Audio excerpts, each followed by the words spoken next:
All right. Well, here we are on the 25K Q&A stream.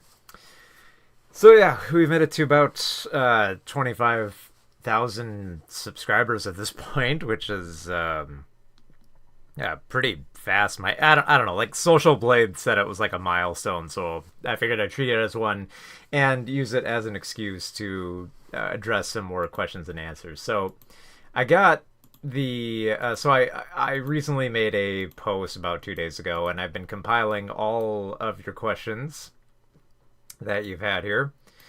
So yeah, and yeah, it's been crazy. Like, I mean, it was I was under like 10K a few months ago, and then I started doing these essays, and then they blew up.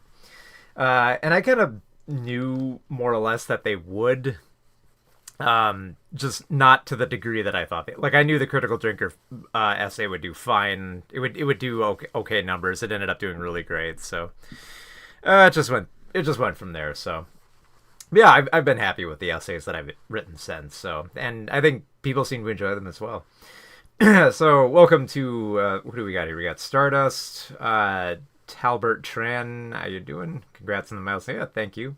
Carlos, congratulations on the arbitrary number. Yeah, just 25K. Like out of the blue. Like I don't even know why like Social Blade counts that as like a milestone, but okay.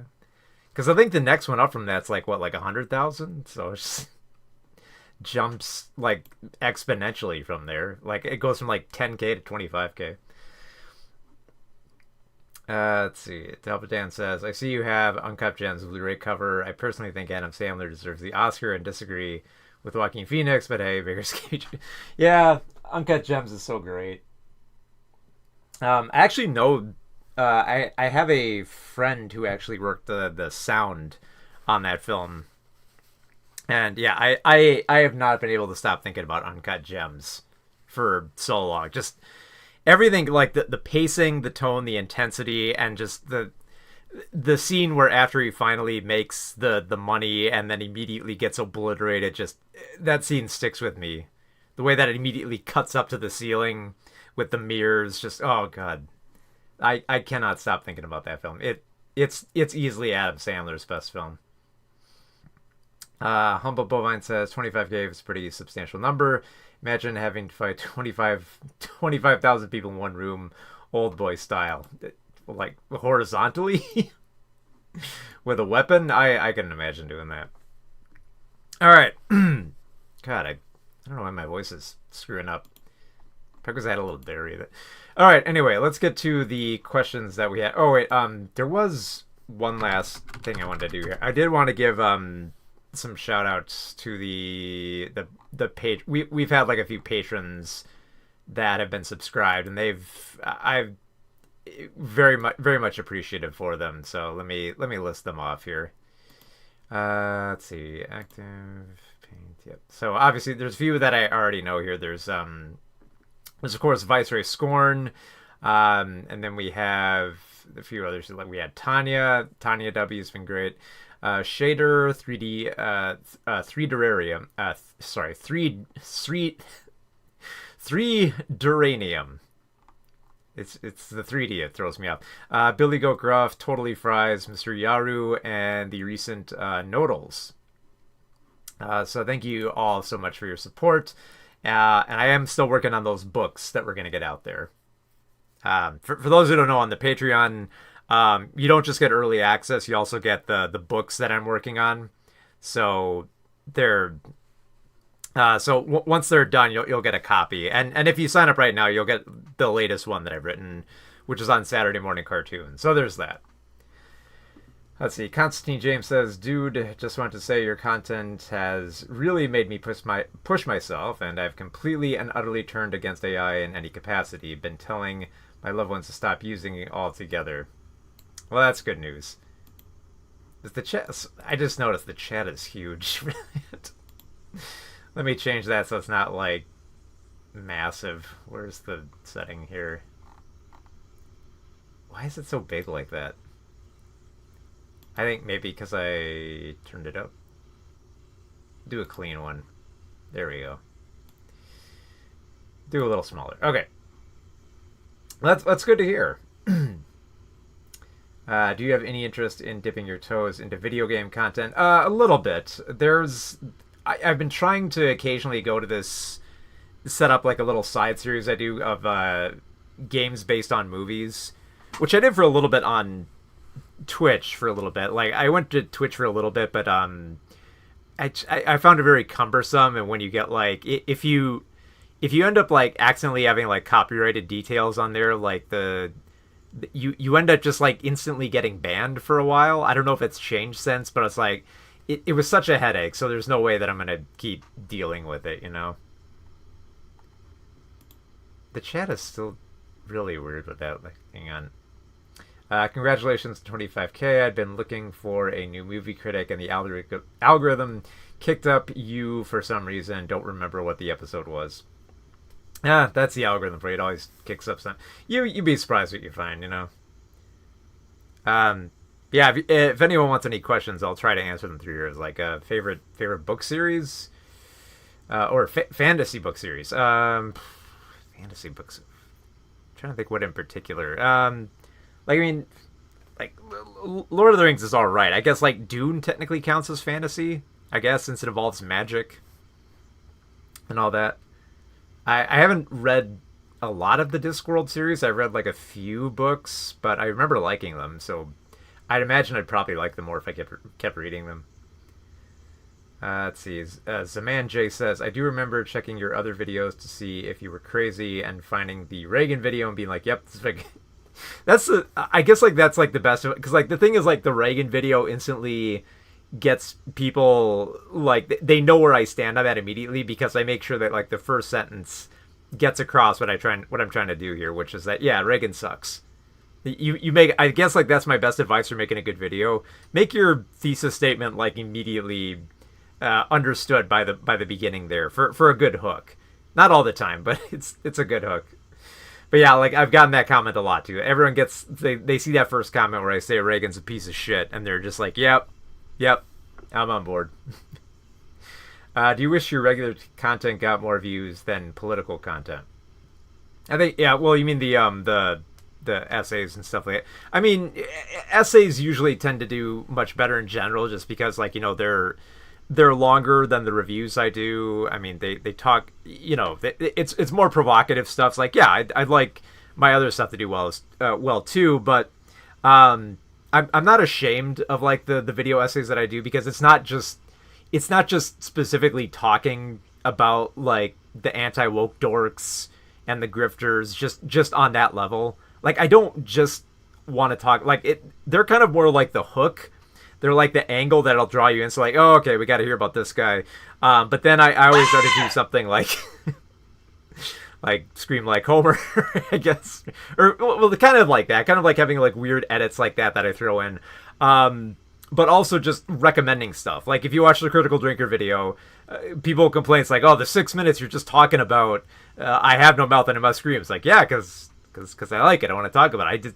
I don't want to just talk about stuff I hate, which is why I always try to couple those videos with stuff that I want to recommend, because then you watch like you watch that Asmongold video and then you're curious about like the Shrouds and maybe Princess Mononoke and Ghost in the Shell, or you look at that Nerdrotic video and you're like, oh, what's Daisy's about, and then I get people turned on to that. So it's a great way to use that to kind of like to draw people in, I guess, to what I want to talk about, which is film. So I've been very happy with that, and I'm actually very happy with the Saber Spark script that I'm working on right now, just because it's definitely going to be the least vitriolic. Like I do get a little frustrated and mad in it, but not to the like Saber Spark's like the least offensive like person that I'll cover in these video essays ever. It's just a frustration of ideas more than anything, which is refreshing. I'm glad that I can talk about something a little bit more critical of film rather than just like like really bad takes on politics and stuff like that. Like Saber Spark doesn't have any of that, and that's the interesting thing, and that's also kind of a little bit of like the problem too. You'll see once I get around to that. I'm like halfway through the script at this point, so hopefully I might record it by this weekend and maybe by next week, or next week at the latest, just because there's a lot of movies that I got to catch up on. I'll read through some of the chat here. The Batman 2022 or the Dark Knight. Personally, I prefer the Batman. It's just better cinematography and better Yeah, it's close call, but I do think I like the overall assembly of the Batman. I find the tone better. I find like a lot of the thematic elements are a little bit more engaging. I think it comes closer to like the type of Batman film I'd like. Like The Dark Knight's good. Don't get me wrong, but it feels like there should be more with Batman to explore, just beyond like the cool fight scenes, which Nolan always does fine. And yeah, like the Batman explored enough of being more critical of Batman in a way that made sense, in a way that doesn't just go for like the easy, low hanging fruit that goes with criticizing him. Wild to think Dennis Quaid was in Reagan and The Substance same year. Yeah, it's surprising. I mean, you'd be surprised. Like, actors can always like star in like the best movie of the year and the worst movie of the year simultaneously. I mean, look at Adam Sandler. You can immediately go from a terrible film under Happy Madison Productions to like working with an acclaimed director like Uncut Gems there. Let's see. I'll answer a few more before I dig into the actual key. For everyone who did post a question on the post, I am going to answer them. I do have them written down here. I'm going to read them all off. So just hang tight for just a minute. Let's see. Hot take on the Nerdrotic video. I'm generally interested in this stuff. You spam edited out. Well, the good news about that, Constantine James, is that if you are interested, I have written about that stuff. Like, I did make a video on the People's Joker, which you can watch on my channel. I did write about T-blockers, which you can find on my website, movieswithmark.com.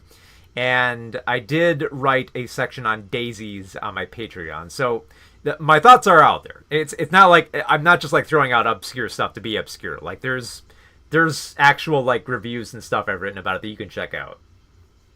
So that's, again, another hook. It's like, if you really are interested, I've got the full review of The People's Joker on my channel if you really want to check it out. Which, man, what a buck wild film. God, I love that film so much. Let's see, that's what we got here. Z-Man says, Saberspark seems to come up a lot for some reason. I find him compelling and how uncompelling he often is. Yeah, that's more or less kind of like the angle that I'm going to take with that video.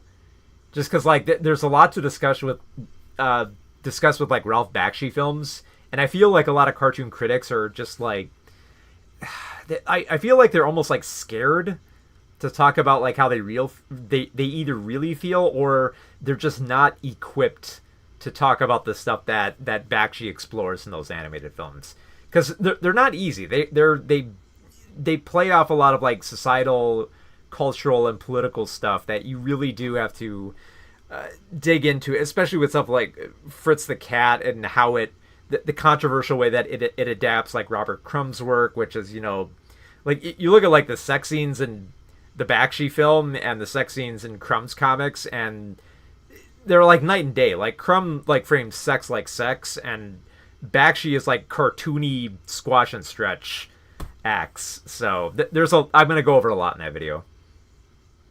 Is anyone equipped to talk about Ralph? I think if you study up on him enough, I'm mostly bringing it up too because like I watched Ralph Bakshi films a lot in college, and I've seen Heavy Traffic like multiple times with a crowd, because I used to bring that film into the student lounge, and we would watch it in between classes, and every time there would always be someone new in there who would stumble in and be like, "What the hell are you watching?" It's like, it's Heavy Traffic, it's a Ralph Bakshi film. And they'd sit and watch, and they'd just be like mesmerized by how envelope pushing and how edgy and how it like literally pinballs between scenes. It is such an intoxicating film.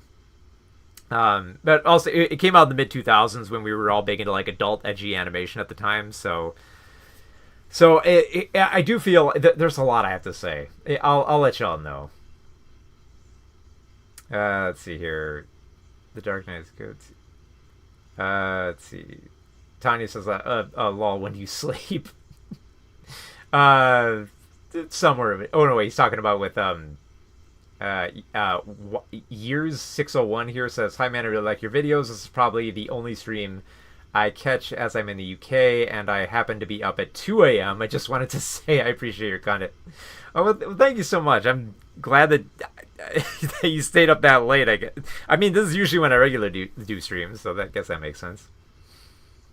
But yeah, in terms of like, if anyone's ready to talk about Ralph, I think if you're willing to do some research and actually look into it beyond just like the bare bones of history, like Saberspark does, I think you can. I think, it's like any topic, it's like if you research it enough and, you form a perspective on it, then yeah, I think you can say something pretty interesting about Bakshi. Let's see. Are you a fan of the James Bond franchise by any chance? Here and there, it's kind of like, I don't know. It's like with a lot of like long running franchises, there's hills and valleys, which I mean, there's bound to be. So, like, I view James Bond kind of like Doctor Who, which is like, there'd be a few episodes where you really get into it, and then there'd be episodes where you're just like, oh, okay, this is dumb. They're running out of ideas. This isn't working. Like, I hate Moonraker. I found Die Another Day just dumb, and just Spectre was just so boring to me for some reason. I think it's just because I found Blofeld so, he's built up to be so intimidating, and it's just like the plot that he's involved with is just not there for that.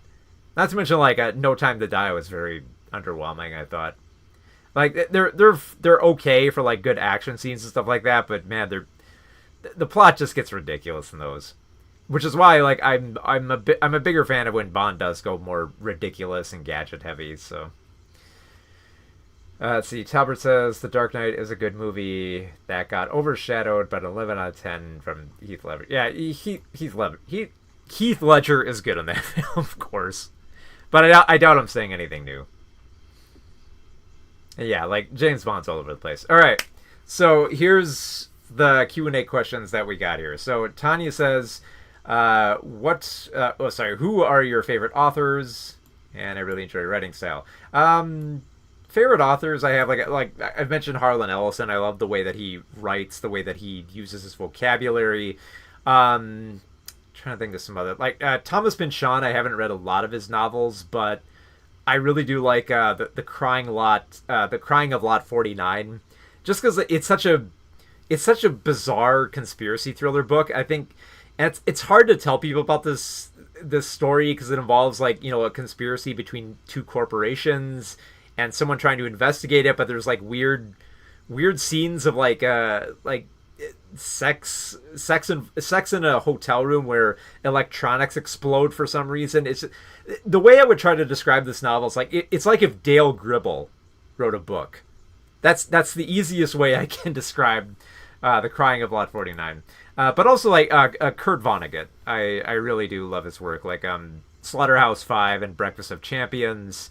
The movie adaptation is just not good. Like, it doesn't capture just how playful Vonnegut is with, like, a lot of his writing. So yeah, those, I guess, are my topics. Are like Kurt Vonnegut, Harlan Ellison, and Thomas Pynchon. Repent Harlequin is an anarchistic masterpiece. Yeah, I'm pretty sure that's, I think I have the book under here. I'm pretty sure that's like the first story in the greatest hits as well. By the way, for anyone who actually is looking for this book, this particular cover, this is from the Barnes & Noble version. Like, if you look for it anywhere else, like Amazon, I think it's the same cover, but it's like pink, I think. So if you're wondering, it's in that book. I have No Mouth, Any Scream, and the Harlequin story are in that one.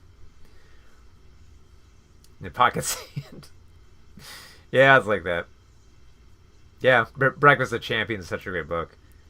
I think it'll surprise people. Like, if nobody's like read a Kurt Vonnegut book before, it's like they're very easy to get into because he kind of like writes in short bursts, and he does lots of like sketches in between there. So yeah, it's very accessible writing, and it's fun to read a lot. Yeah. Let's see, who else do we have? Another Q&A we'll answer here. This is from Just Another Korra fan, and there are 3 questions here. So let's see if we can answer. Okay, one. Do you think there are movies necessary for people to watch to get a good grip of movie criticism and its areas, and if so, which one are those? I I don't think that's like a quantifiable answer. I would say like yeah, go watch a lot of movies. Like yeah, watch a lot of like really good ones, but I don't think there's any like I think that are absolutely required. I mean, I guess like an easy answer for like just grasping the basics would be probably be something this is such an easy answer, but like Citizen Kane and Vertigo are just like perfect examples of like how to use the visual medium and how to tell stories through them while not just looking neat, because there actually is like they use the visuals to communicate something much bigger in those stories. So I guess like those that's like the must-haves that you watch. Like there's obviously a lot more for studying different stuff, like like you can watch like Grand Illusion to get a really good sense of like mise en scene. You can what's it like for camera work. I mean, like Ozu's stuff is really good for watching how much faith he has in not moving the camera and also having characters stare directly into it. Like he does that with a lot of his films, like Tokyo Story and Good Morning, and Late Spring are really good ones. So yeah, there's a lot you can there's a lot you can watch, but I would say it's more about what you read and what you take away from film more than how many you watch. I don't think it's like I don't think it's a quantifiable number. Like you can see 20,000 films, but if you don't like understand anything about them, or you don't have anything to say about them, then it doesn't really mean anything. Let's see. Question number 2. Do you think there is ever any subjective metric to measure movies by? Well, I mean, it's most metrics are subjective, but I mean, like, I mean, pretty much everything you judge is like subjective in a way. I mean, like, unless you meant like objective, which I do have another question here that says object, but I guess in terms of like if it's stuff that's objective, I guess like it's things like aspect ratio, the lighting, the color, like how the blocking is framed there. That's all stuff that you can objectively look at and say like, yes, this happens in the film, and then subjectively, whether or not it's good or whether or not it enhances the scene. You kind of have to be subjective in that area. So subjectivity is something you can't avoid in measuring in your criticism of film, so it's unavoidable. And 3, how did you start your YouTube and movie journey? Man, that's a big history there. I guess like for those of you who might know this channel, like this is a very old channel. Like I started this channel in college. Man, when did I start? Like 2007, I think it was. Yeah, it was like early 2007. So I was in an apartment living downtown, and I was going to college, and I noticed that we had access to high quality cameras. Now, mind you, this was back when like YouTube had a limit for how big the videos were, how long they were, and you had to like compress them a certain way. So a lot of those like older videos really do look like crap. But I thought, you know what? There's a lot of VHS tapes I've been collecting. I should do like a very silly type of review show with them, like kind of like out. Yeah, Angry Video Game Nerd was just picking up at the time. Like this was back when he was the Angry Nintendo Nerd. So I thought, well, why not just film something like that? Because it's fun. I like talking about movies. So why don't I do it? So what I would do is every like Friday I would have off from school, and what I would do is I would use that time. I would get up in the morning. I would walk over to the school, rent out some equipment, bring it back to my apartment. I would shoot one segment where I would like shoot the television, and then shoot myself, and then I'd have lunch. Then I'd shoot another segment the same way. Bring the material back to the school, upload all the footage. Well, upload it into Premiere, edit it from there, upload it onto YouTube, and then trek back home, and then it'd be like 9 o'clock. So it was like a full day of just shooting 2 episodes of the VHS show, which I did every week. So yeah, that was a long time ago. And then after I got out of college, I didn't really have access to like a decent camera. I tried to make one work for a while, but it just wasn't working, so I pieced out of it for a little bit and just did some more writing, worked on some web stuff, worked on some video stuff, and then came back to it once I started writing more professionally about movie reviews. And once I started getting more confident and as more of like a writer, then I returned and started doing more of my own movie reviews. And some of you might remember I started doing it more on Twitch and then shifted it more over to YouTube as I went along. So yeah, took quite a journey, and like little hills and valleys there, but yeah, it's been quite a journey, and I think like mostly the thing that helped was writing, because I don't know if it's obvious, but those early episodes I did of the VHS show, they were not scripted. I had ideas. It was one of the things, like, I came up with them in the moment. Like, oh, I think I have a good idea for what I want to do with, like, Wing Commander, or what else did I do? Like, Steel Justice. And so I would just film it in the moment. I just put the camera up, and it's like, and I made sure to do it during the day, because, like, the first episode I did in the evening, and it was horrible because, like, I had no extra lighting. There was only one light in that room coming from above. It looked so dark, like, because, like, technically that apartment was like half underground, but it looked like I was in like I think I got a comment from somebody who said, like, it's like I live in like a Minuteman silo or something like that. Which I really didn't. Like, you could see, like, there are windows in that scene. There's you can see the street from there. Which I'm not worried about revealing that location, because that's I haven't lived in there in like 2 decades. So, all right, was it 2 decades? A decade and a half. Talbot Trant says, to be fair, writing convincing dialogue is a very difficult skill. Yeah, it's it takes a while to find your voice, and I think that's the good thing about writing too, is you do end up finding your voice. Omar Cruz says, here's one. Even though I came to you as the one discovering grifters, don't let that be your whole channel. I watched more of your videos, and you were so educated that you have so much to offer. Oh, yeah, for sure, Omar. And that's kind of like one of the stipulations that I've made for my channel, is that if I'm going to talk about grifters, I'm only going to talk about them once, and usually as a hook for something bigger, instead of just saying, oh, look how bad they are. Like, oh, look what Critical Drinker said. He said something dumb again. And look, here's Nerdrotic. He said something racist again. It's like, at some point you have to realize, like, yeah, oh, Nerdrotic said something racist. Yeah, what else is new? Like, oh, Critical Drinker said something dumb about movies and his movie was bad. Yeah, okay, I get it. They're dumb.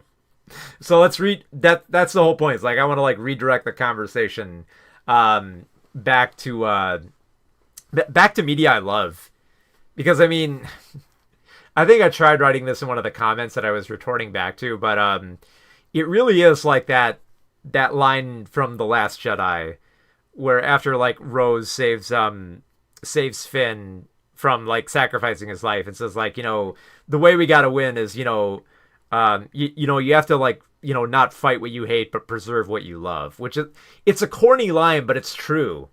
I mean, you can stare at these grifters all you want all day, but if it might eat you alive if you keep doing it long enough. It's just like, oh God, I gotta wake up and cover these guys again. It's like, nah, I don't want to do it. And I guess I'm lucky enough that, like, the videos I've been doing I don't have to, like, do the same people over and over. Like, I did my Nerdrotic video. I'm done with that. I moved on to him. I did Asmongold.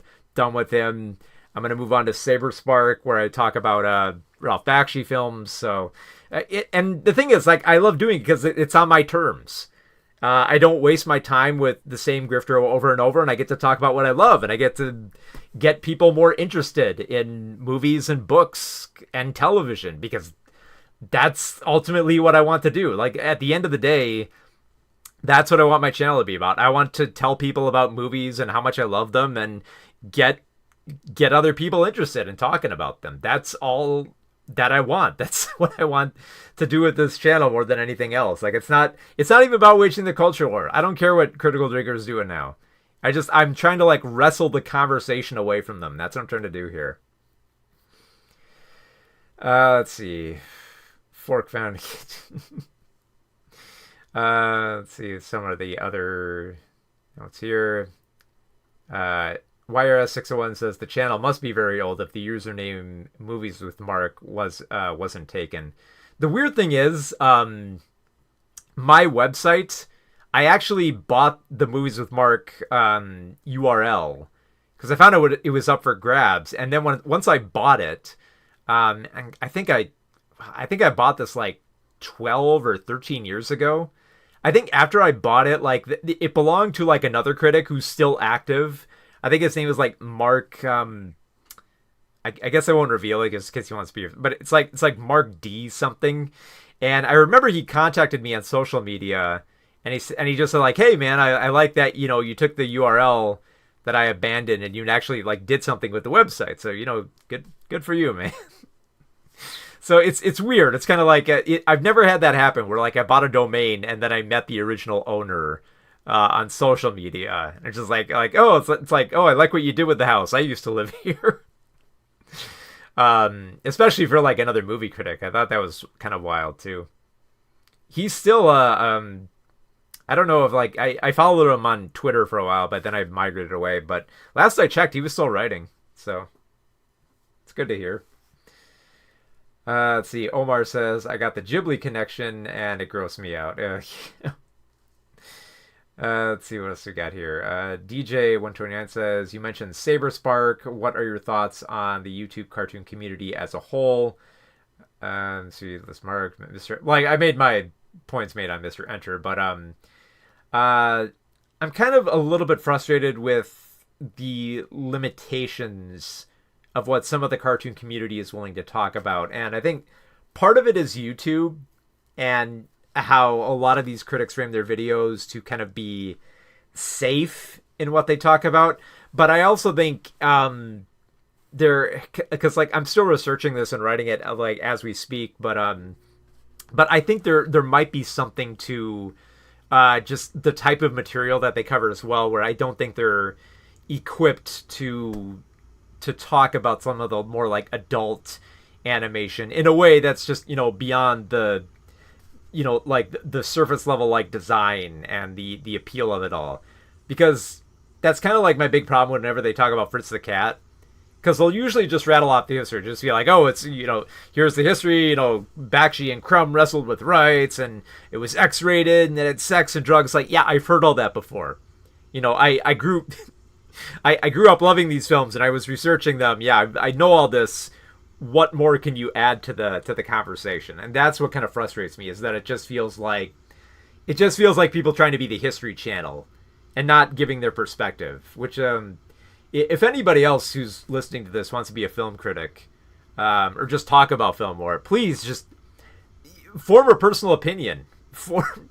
Like have thoughts beyond the objective. Like if you just come at me talking about Fritz the Cat, it's like yeah, it's an X-rated cartoon. Oh, there's drugs and there's naked boobs and sex. It's like, yeah, I know that, but how do you really feel? Kind of that old joke, like, oh, how do you really feel? Let's see. Ann Auxiliatrix says, Vonnegut was mentioned a while ago. I have to say the Breakfast of Champions film adaptation is incomprehensible and does not do the book justice. It really doesn't. I think I actually have that book here. Oh yeah, here we go. Yeah, this one. Yeah, I found the reprint here. Which, I mean, God, I mean, like, look at the pages. I mean, come on.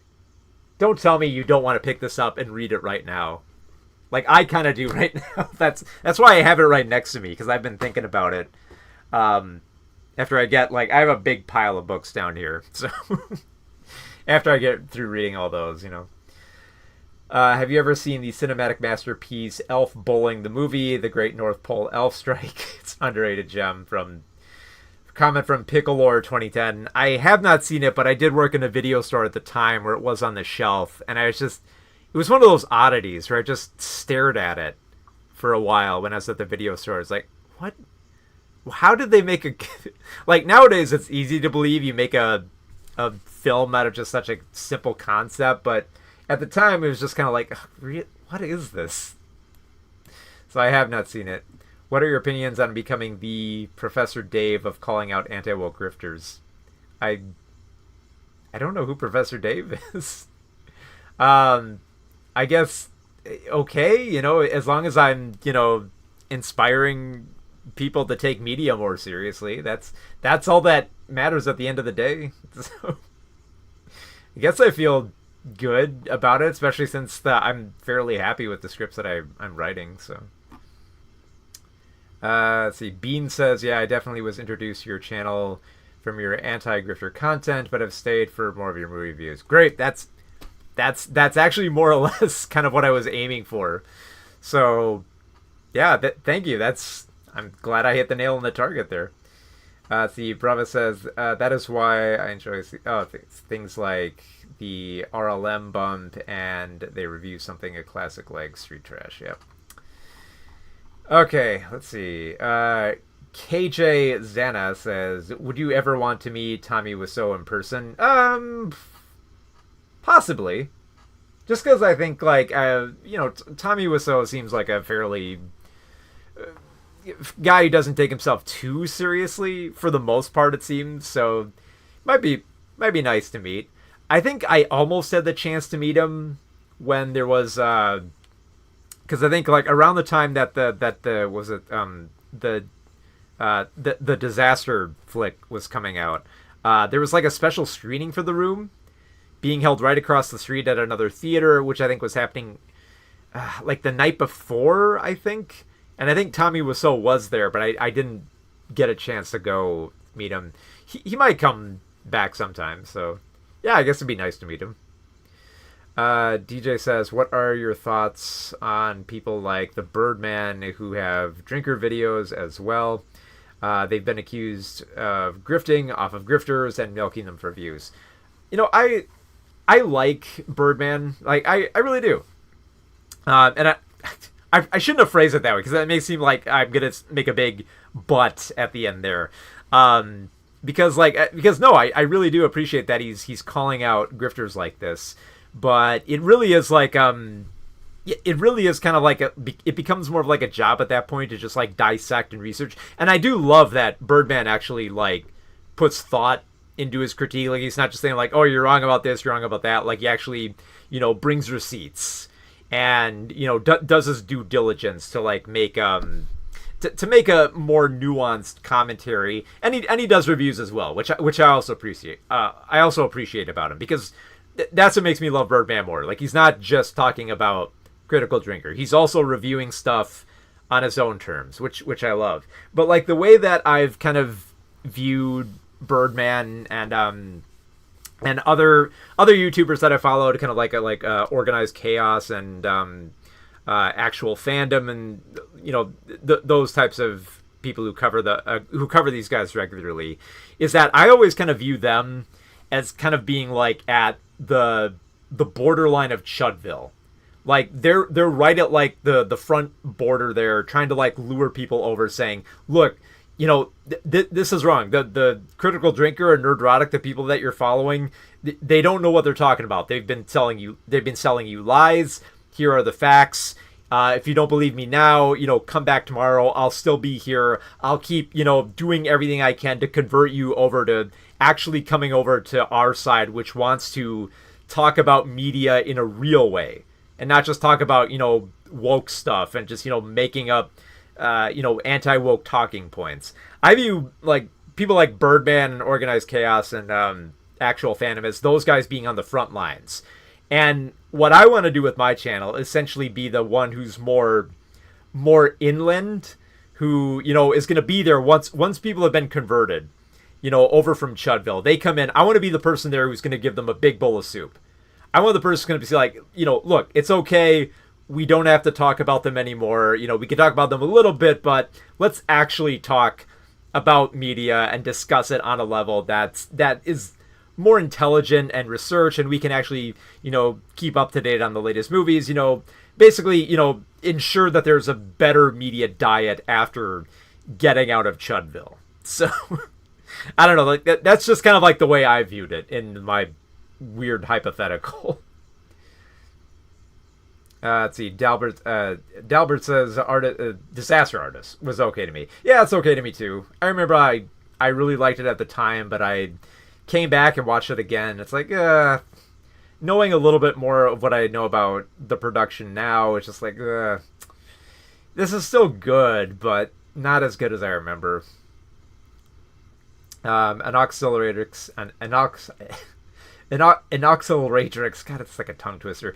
Animation reviewers see Fritz and focus on the boobs and the drugs instead of, the racial commentary and how it aged, or the anti-capitalism, or wrestling with its complicated feminism.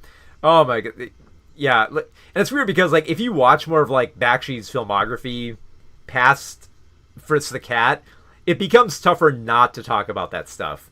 Like, Heavy Traffic nails it down, like, even more overtly. Like, there's a little bit of Jewish stuff in Fritz the Cat, but then you get to Heavy Traffic, and it's more about, like, questioning Jewish identity, like more on, like, a racial level, which is, like, it's uncomfortable, but it's, like, it's supposed to be, because, like, it's, trying to reflect more of that world that Bakshi grew up in. And then you get to Coonskin, and it's just, like, you have to talk about,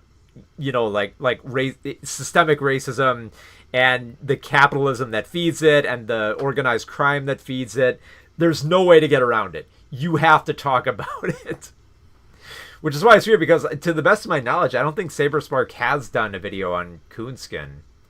And I don't think he's going to, because he did a video on Heavy Traffic and said that that's the last X-rated film he's going to review.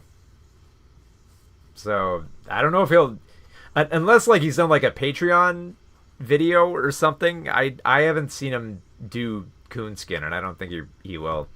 Which I can't blame him, because, like, most of his, I was trying to, like, do research on, like, his Heavy Traffic video. Most of his commentary in the Heavy Traffic video is just saying, I don't know. And I don't know what to make of this. It's just like, well, I mean, other people have, and I definitely have a perspective on it, so why can't you, like, form an opinion, anything, interpretations, like, even if you think it's wrong, throw it out there. Just say something. If you're going to talk about a film, say something about it. Let's see. Thank you so much. You could be the Tampopo of YouTube movie critics. Oh, like the man with no name who comes to town and saves a restaurant shop. That's actually pretty apt, I guess. Yeah. Now that I mentioned the soup, yeah. You can just call it ox. Thank you. Sorry. I apologize. I'm terrible pronunciation, so plenty of people let me know in the comments anyway, so. Pickle Lord says, "Oh Lord, I watched Fritz when I was 10 and I was traumatized by the bathroom scene." How did you watch 10? Yeah, I'd say, like, the perfect age to watch Fritz the Cat would be and I'm not just saying this because of the like the adult situations, everything. I think the perfect age to watch it is the first year you get to college, because that's when I watched it and I was like, wow, this is amazing. This is like everything that I fear and speculate and want to be passionate about in the world, and it's all rolled up into this, postmodern type of animation that frames Fritz as this kind of, like, basically kind of like a phony, like a liberal who thinks he's a leftist, So it was such a refreshing film. Jewel says, "Do you play any video games?" I do. Not as often. I'm a big fan of Disco Elysium. I love the atmosphere and the writing of that game. But I also play a lot of I play a lot of older games. I don't stay up to date with the newest ones, so I tend to play much older ones. Like, my favorite game of all time is Sid Meier's Alpha Centauri, just because I love the atmosphere, the detail, the depth of this. Of these different ideologies coming to this planet and trying to assemble the society that they want to make. So that's one of my favorites. Also, Baldur's Gate. Baldur's Gate I really love. The original Baldur's Gate. I do like 2. 2 has its moments. I haven't played 3, though. So, like I said, I don't keep up. In fact, here's how much I love Baldur's Gate. I still have the original I bought this back when it came out, the original release of Baldur's Gate, which if you're an older gamer, you know what this is, what I'm about to show you. The game came on 5 discs back in the day. And God, I hate this design too, because like all the discs would fall down on it. So, but yeah, I love certain RPGs like that and simulators. So yeah, a little bit of Command and Conquer here and there. I played a little bit of Final Fantasy. So those are fun games. Let's see. Also, DJ says, also, do you feel like the word grifter has been overused to death now? Same with media literacy, slop, DEI, and all those buzzwords. I think if they're used constantly to describe people, I think it I mean, like, for one, it shows lack of vocabulary or wanting to say something more about it. But also, yeah, I think, like, it can get lost in just, like, being, just getting absorbed into the vernacular of certain terms that, yeah, it can lose meaning. I don't think words do lose their meaning. I think it's just, like, the way that people might use them can lose meaning. Because I got a comment on the Asmongold video from someone just saying that I was a leftist pig, and it's like, we all know what the response to that is. The response back is going to be, which is, I say like, yes, I'll quote Porco Rosso here and say, yes, I'd rather be a pig than a fascist. And he tried to comment back by saying, well, fascist is a word that's lost all meaning. It's like, nope, words have meaning. When I use that word, I meant to refer to a far-right ultranationalist who wants to restore mythic past and wants to enact a racial and gender hierarchy.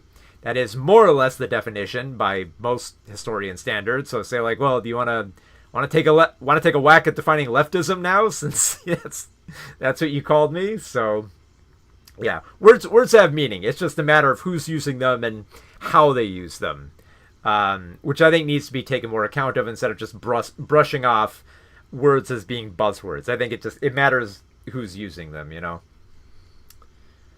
Let's see. Boston Stuff says, I don't think the problem is that someone doesn't know what to say about heavy traffic, but I just don't understand why you'd put so much time making a video if you don't know what to think of it. That's probably the one thing I got the most mad at Saberspark about. It's like, if you don't know, why are you talking about it?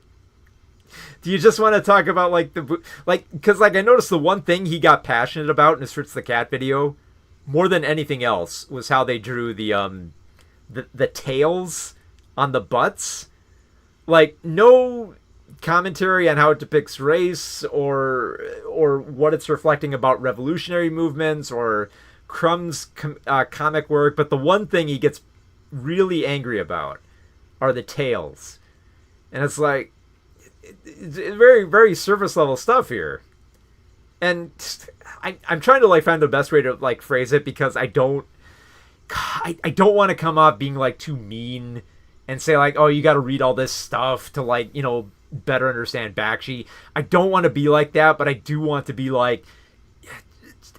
talk about something. Even if you just want to talk about the animation, why not do that? Because I was there's stuff that you can criticize in Fritz the Cat, like how they don't use model sheets, the physics that doesn't work in every scene, like the pool ball sequences, for example, have just maddening physics, the fluctuating frame rate, the inconsistency of the violence, the reliance on live action footage. There's tons of stuff to criticize on an animation level that I'm honestly surprised he didn't just stick that route, because he's clearly passionate about the animation style and the design. That I think he should just lean into that. I think that should be more of his angle. I think he should just kind of almost do those I've seen a few YouTubers do this who are really big into animation, where they'll analyze a scene for how it's assembled, what works, where the timing works, where the color works just right. Like I saw, God, I wish I could remember it, but there was some YouTuber who was big into animation, and he looked at the motorcycle chase scene from Akira. And I loved all the little details he was pointing out here. It's there's a little bit of a parallax scrolling going in the background here. This looks okay, but I would have tightened it up here. Like there's action lines going where like the motorcycle speeding. This looks pretty good, but I think there could been a little bit more detail on the ground here. Just if you're going at that quicker rate, all those little details like that. That's the interesting stuff. Like that, just have an opinion beyond just saying, it looks okay, it looks good. I don't know, it might be fine. I might be wrong. What's your opinion? Comment below. Call to action script insert here. Just please have something to say. That's the one thing I was screaming at my computer when I was watching his videos. So. Let's see. Biva11 says Baldur's Gate 3 is absolutely worth the hype. It is incredible. It is incredible. From everything I've heard, yeah, it looks about as fun as the past two Baldur's Gate games that I've played. So yeah, once I get a better computer, I think that's probably going to be the top game I'm going to buy. Although actually, there's one other game I forgot to mention. There is one new game I've been playing, the RoboCop game. I've really been falling in love with the RoboCop game. I love how like the action is satisfying from like a first person shooter angle, but the fact that the game isn't afraid to like actually address politics, like you literally have to decide who you want to be mayor. And I love how like no matter who you choose, there's like a downside to it. It's like it's very much like Disco Elysium where like you are a failure and you just got to like find the best way to proceed with being a failure. That's very much RoboCop too. Like RoboCop still frames its, dystopian, futuristic setting as not being aspirational, not having like a happy ending. You just find like the ending you think is most favorable based on the politics that you form around RoboCop's agency and whether or not the rest of Detroit has agency.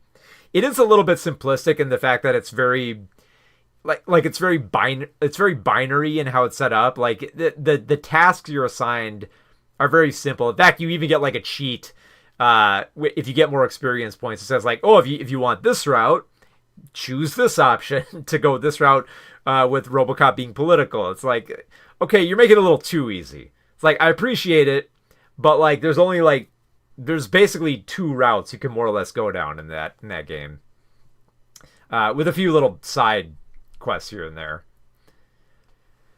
Let's see. Piccolord 2010 says you also should do a video on ranting for vengeance. If you think Drinker and Nerdrotic are horribly bigoted, look at this little Irish lad. I might. Like I've said for much of the videos, the way that I usually do them, it's like there's got to be a thesis there. There's got to be something I want to talk about beyond the grifter. So I think I might look at a few of his videos and see if there's something there, but if there's not much there, I'll move on from them. Like I was considering doing one on who is it? Heel versus Babyface, but there wasn't much there. Like I watched through a few of his videos and I couldn't quite find like a thesis to attach to them. I tried going a little bit of like a wrestling angle for a bit, but then I thought, nah, I can't quite connect it, so I just kind of abandoned that one.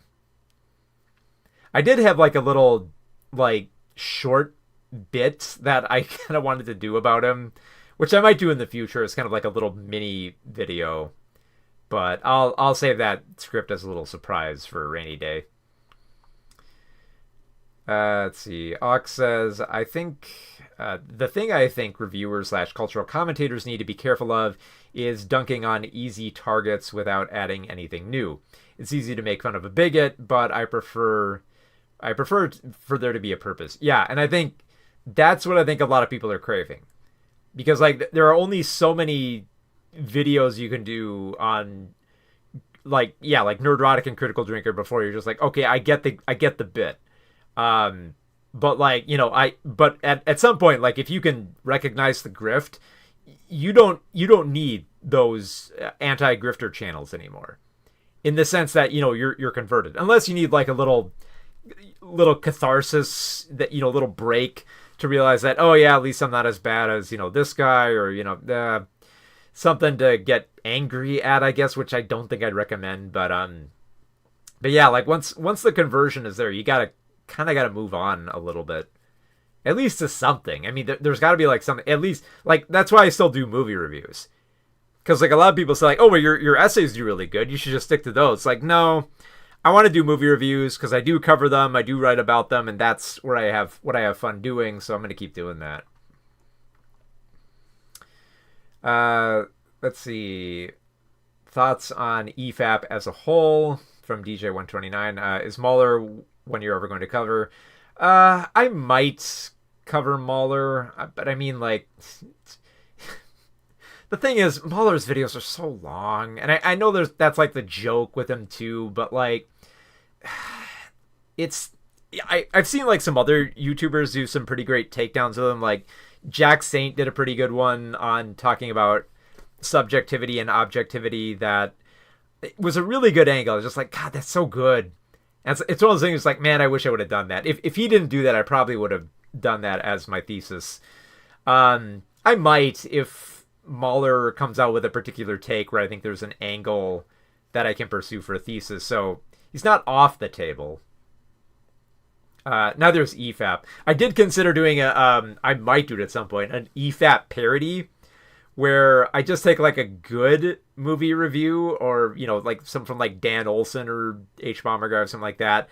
And then just, you know, do like a pretend EFAP in which I just pretend to be dumb as like 3 different people. But like it'd have to be like a bulky script just because like I'd want to make that video like some ridiculous length, like 2 or 3 hours long. But there'd have to be like some pretty good bits in there. So that would be like a very long script. So I don't know if I have it in me to do that. See, Indy says, love your output as a whole. Have you ever seen 2001, the 2001 film No Man's Land? It's my favorite film. I think, yes, I think, yeah, I think I have.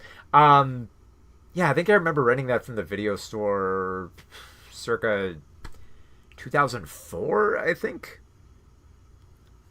I remember like that. It's been a long time since I've seen that one. Man, I have to rewatch that. Let's see. Michael says, can you explain more about your books, like your take on Saturday morning cartoons? Sure. I think I have a copy on me. I think I feel what? Oh, is that it? Wait, that's not it. Is that? No, it's not. Man, I don't think I have a copy. Did I give that one away? I think I might have given away the last copy of my book, which, damn. I think I did. Well, yeah, the Saturday morning cartoon book is mostly just like it's a history of Saturday morning cartoons from like the 1950s up to when they stopped being on network television in the early 2010s. There's a lot of ground that I cover in that book. There's a lot of funny quirks, funny stories to tell about the certain cartoons. I'll give you a little taste of what the funny stuff I write about in there is. So like there was a bit that Bullwinkle did on the Rocky and Bullwinkle show where he encouraged kids, you know, you got to stay tuned to our channel. And the best way to do that is to make sure that your parents don't change the channel. So what you do is you pull off the knob on your TV and then you hide it. And I think he said something like hiding it or like pulling the knob off, I guess. And a lot of parents got angry about this. So Bullwinkle had to make a statement saying like, oh, don't take the knobs off your TVs. In fact, when you put it back on, be sure to glue it on so it'll never come off. But also so like you can't change it either. So pretty good joke there. Another great joke is from the production of Muppet Babies, where Jim Henson was trying to sell, because for those who know the story, before Muppet Babies was a cartoon, it started off in Muppets Take Manhattan. There was a little sequence where baby Muppets were singing. It was very cute. It was like a requested video on MTV. And so a diaper company contacted Jim Henson and said, hey, can we use your Muppet likenesses on our diapers? And Jim was all for it, but he got in one really good joke before agreeing to it, which was, you're going to let kids shit all over my name? And just, you like watch them squirm for a bit, and he was like, yeah, no. Yeah, well, of course you can use them. So got one good joke in there. Yeah, there's lots of other fun stories in there, like about how Filmation was set up, how Batman Beyond was made. There's tons of great history in there. So, and the current book I'm writing, which you can read on the Patreon, is banned movies. So movies that have been banned around the world in some capacity. So I think the latest essay I wrote up on there is one on the movie Onibaba. And before that, I think I've written about like Natural Born Killers. And there's about like 50 or 60 other entries I've got left to write on that book. So yeah, Jim Henson was a treasure. Let's see. DJ Winters, have you ever seen any of the books from these people like Drinker, Ryan Drake's books, or Gore's Film Survival Guide, Ripperverse, stuff like that? I've seen them. I have not read them. I don't have any interest in reading them. Mostly because, I have a limited amount of time I have to read books, and I'd rather read the books I love rather than read books from grifters like that. Have you considered writing a book about band movies to accompany your book? About, like, musical band movies? Maybe. I mean, it'd be a pretty interesting list to compile, I think, yeah. Throw in, like, some Spinal Tap and, what was that? There was a very underrated film about a band from a few years ago. What was it called? It was, God, it took place in the UK. What was it called? Sing Street. It was a really good band movie. Let's see. I assume the Saturday morning book includes DLC. There is a digital copy that I do offer to those on the Patreon. Like I do, like if you go on like the $3 tier, I give you the digital copy. If you go the $15 tier, I give you the digital and the physical copy. And I made sure to send out like the digital copy in like a PDF. So it's I used to just send out like the digital Kindle sign up, but then I realized, not everyone's gonna want to use Kindle, so I'll just throw out the PDF. So I've considered maybe. Well, I mean, no, because I did put like a cutoff in there for Saturday morning cartoons about network television. I have thought about doing a kind of sequel book called Beyond Saturday Morning Cartoons, which is mostly just like about adult cartoons, which I think I am kind of interested in writing about. It's just I want to finish this book first before I do other stuff. Jose says, what do you think of the movie Hook by Steven Spielberg? Oh, well, Hook. That film came out when I was 6, and oh boy, we kids were all about that movie. Saw it in the theater, loved the hell out of it. Every kid wanted to be Rufio. Coming back to it as an adult, I've watched it a few times as an adult. It's really dorky, it's dumb, and it kind of adds a little bit of too much darkness on the Peter Pan lore, but it's dumb enough where it's still fun. And I like Robin Williams and Dustin Hoffman in the role. It's dorky, but like the lines are so ridiculous that sometimes I just love repeating them randomly. Like I think my favorite line that I love repeating so much is the scene where Pan's kids finally view their father as Peter Pan for the first time, and his daughter's like, Peter Pan's my dad? The line delivery on that is just so ridiculous that I laugh every time. So it's an adorably dorky movie. I think that's the best way to describe it. Dalbert says, I just watched Eyes Wide Shut recently, and I just kept telling myself two things. Tom Cruise was so much better when he was doing more dramatic roles, and how Kubrick made Tom walking so entertaining. Yeah, I mean, as opposed to running, which he was... You have to wonder, like, did Tom try to convince Kubrick's like, no, in fact, we're going to shoot 50 takes of you walking around the city, so get used to it. Which wouldn't surprise me if Kubrick did. But, yeah, you put Cruise in the right role, with the right director, you can get some fun stuff out of him, like, especially his comedic role in Tropic Thunder, He's like any actor, if you if you direct them right, you can make it work. Like I think Nicolas Cage described his process as was it, where whenever he gets taken on with the director, he's always just like, look, I'm an actor. Here's the keys. Drive me wherever you want to go with this story. So, so yeah, Tom Cruise can work in good roles. He's not just like basic action stuff. Deke Entertainment Studio behind. Oh, sorry, I misread that. I misread it as DLC. You wrote Deke. Of course, known for Inspector Gadget, Heathcliff, and Heathcliff and the Cat, stuff like that. I covered a little bit of Deke. Not so much, just because I don't think there was like enough material, and plus I was trying to cover more of like the key stuff. I do mention Deke here and there, mostly because like a lot of people in the animation industry didn't like how their studio was run. Because at one point, G.I. Joe was turned over to Deke, and the joke used to be that that Deke stood for do it cheap. So I did cover a little bit of Deke with their with like Double Dragon and their, I think I mentioned a few times their adventure block was called like BKN. So there's a little bit of that covered in there.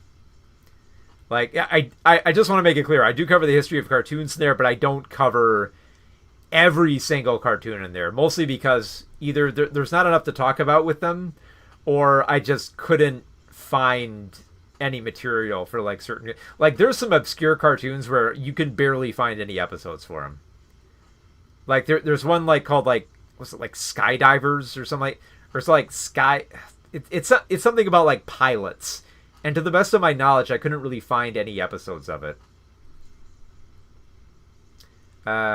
Z-Man says, have you ever seen Point Blank? Point Blank, the 1967 John Borman directed one, not the Mel Gibson one. No, I don't think I have. I will have to put that on my watch list here.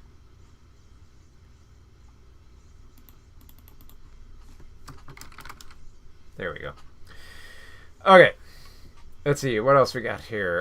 Apart from your favorites on Letterboxd, what's your other favorite movies of all time? Well, I think I rotated like Tampopo on and off that list, but Tampopo is another one of my favorites. There's a few other ones like you can see behind me that I kind of try to feature more prominently. Akira, I do love returning back to, Fantastic Planets for my top ones, but also like a lot of like Ozu films are fun to just like get lost within for a bit, like Floating Weeds I have up there. The silent film's all right, but I really do like the color sound version that Ozu did much later. That's probably my favorite Ozu film, right next to Tokyo Story. So yeah, there's too many, so I usually just reserve it to like the ones I have on Letterboxd, which is The Apartment, which I do have up there. Fantastic film about, loneliness and, just living in the city. Fantastic Planet. Always get inspired with the designs in that film. Playtime is such an engrossing picture that, again, that's a very personal film to me because I watched that at a time where I felt very lonely in my life in the city. And Playtime, kind of made like the city seem more inviting, where it kind of made me come out of my shell. So that film holds a lot of, I hold that film in high regard for where I watched it in my life. And then just Superman, the original, because I don't know, it's just a fun superhero film, and it always makes me happy to see that one. It's one of those, like, if I need to feel, if I'm feeling low, like I always put on that film to feel good, or Muppets Take Manhattan. Those are my two like cheer up films. Carlos says, when is the 12 Angry Men essay coming? That, I'm trying to think what I could work that into. Because that, you know what? That actually might work well for like an EFAP script. Oh, I should do that. I'm going to take that under consideration. I'm going to think about talking about 12 Angry Men through talking about EFAP. I think that could actually be really cool. That way, we take the piss out of EFAP, and a whole bunch of people get to learn about 12 Angry Men. Fucking treatment for the least emotion. I'll save that for like my Watch Mojo type video. I will save that for my worst video. Okay, so I haven't got much over the questions that you guys wrote in. Let's read some more. From Johnny V. He writes, "Hey Mark, I found your channel through a panel you did about old anime VHS tapes, and I was wondering if you were interested in exploring similar topics on this channel. I'm not a huge film buff, but I've been loving what I've seen of your stuff so far. You're a good writer." Well, thank you so much, John. Or I think it's Joni V. I think it's pronounced. Thank you so much, Joni. For context, for those who don't know, I frequent an anime convention called Anime Detour. I go there every year. I usually talk about old stuff like VHS tapes and Toonami and stuff like that. All good fun stuff. But yeah. I mean, if you're talking about more about anime VHS tapes, I might a little bit here and there, because I actually do still have a big stack.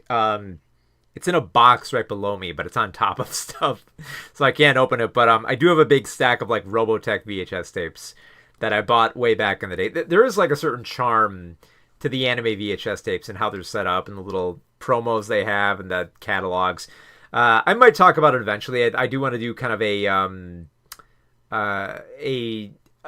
I've been trying to like plan a segment for talking about DVD-ROM titles, just because I find it like such a fascinating special feature, and I do have like a DVD drive on my computer, which is like rare nowadays. So I figure like I should use it for something like that, so that a lot of people don't forget about these cool special features that DVDs had. Okay, I'll go back to the chat Q&A, and then I'll go back to the posting Q&A here. I'll try to like go back and forth here. So let's see here. Pickle Lord says, "What are your worst movie theater experiences?" For me, it was a couple of weeks ago when me and my friend went to see the new Spurs movie, where a drunk couple hit me and my friend for laughing at it. They hit you? Jeez. Damn, that does sound terrible. Trying to think of the worst experience I had. I can tell you one where there was like the most ruckus in the theater, and because here's the weird thing. Like this happened in 2017, and it happened right before. It happened after I saw the movie Detroit. Now, the film Detroit, which is about a heated cops enter a building, confront some black youth, and it's just like police corruption and racism is present in that film, and it's meant to be very, very racially provocative. And it was speculated to be so provocative that they actually had like extra security on site for fear that there was going to be like a riot or something. And it never happened at that screening. Now, I think like a week or two later, I went to go see our press screening of Atomic Blonde, and a fight broke out at that one. Someone just randomly threw Sprite at somebody, and just like a fight broke out, and like the cops quickly like grabbed them and ushered them out of the theater. Which I guess is like one of the things I do kind of like about some of the press screenings we go to, is that we do have security on hand like immediately, so if something does go wrong, you can get them out of there. Which is nice, because then you don't have to go grab an usher or try to like ignore them or something like that. One other theater experience I think is worth talking about, which this is kind of more of like an indirect kind of theater experience here. But what happened was, so there used to be like in downtown Minneapolis, there used to be a movie theater right downtown in Block E. And I would frequently go there and hang out with my friends. We'd watch movies there all the time. And one Saturday night, we went to go watch like Ice Age 2, because we were studying animation. We were cartoon dorks. We watched any cartoon that came out in the theater. So we went to go watch Ice Age 2. And then when we got out of the theater, there was a big crowd assembling around the theater. I think for a lot of, there's a big group there that was going to see the film ATL. and they were getting like a bit loud, a bit rowdy. There was like some heated arguments, and we're just like, okay, well, just we'll cross the street quickly and just avoid them. And then I think like about 20 minutes later, and I wasn't there. I remember just like hearing this after the fact, but 20 minutes later, someone in that crowd got shot and died right outside the theater. And I was like, oh my God. Like, I'm glad I got out of there just because, like, well, for one, I didn't want to get caught in that crossfire and die, but also because I don't want the last movie I saw right before I died to be the shit that was Ice Age 2. So, yeah, that was an odd experience. Let's see. All right. So we got to get back to some more here. We got actually we do have one from Ox. Your question I got right here. Your 3-part question. Let's go over it here. What are some of your absolute favorite movies in the Criterion Collection? Well, actually, I prepared for this one. I do have them right here in my hand. I have Fantastic Planet, which, this film mesmerized me every time. Just the weird alien designs, the trippy atmosphere. It's just mesmerizing film. I always get new ideas every time I watch this film. It's just like, this is my creative juice right here. And then another film I mentioned previously, which is Playtime. Playtime means so much to me. Like, this is the original release I bought when I could. I do have the Blu-ray box right behind Scanners over there with all the Tati films like Mr. Hulo's Holiday, Mon Uncle, and all that. But Playtime is the film that I love the most because, like I said, I was in the city, I was lonely, terrified of going out in the nightlife, and watching Mr. Hulo just amble about this weird modern version of Paris that was built specifically for this film. Like, I don't know many people realize that, but like the sets for Playtime for making his like weird like modernist take on Paris was just so grand that he actually lost a ton of money making this film. But it is beautiful. Like there's a scene where he's in a restaurant. The restaurant is literally falling apart, and there's always something going on in the scene. Like, in every single shot, you are always looking at different people. There's at least like 4 or 5 things going on in every frame. And you just want to get lost in it. You want to feel like the fly on the wall there. So I guess, like, yeah, this is a fantastic... Like, if you're ever feeling like you're living in the city and you're lonely and you're not quite sure if you want to get out there, this film did it for me. This is the one that I made me fall in love with Jacques Tati and a lot of his Mr. Hulo films. So, yeah. Playtime and Fantastic Planet are some of my favorites.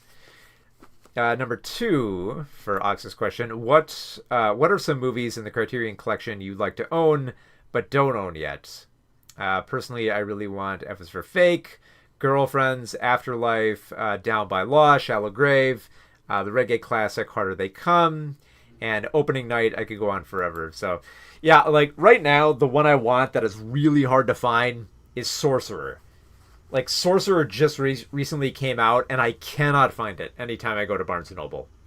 It is always eaten up. In fact, I went to 2 different Barnes & Nobles during the last Criterion sale, and there was always like 2 or 3 people in that section, and they always asked me the same thing. They were like, have you seen Sorcerer? Is it here? It's like, no, I haven't found Sorcerer. It's not here.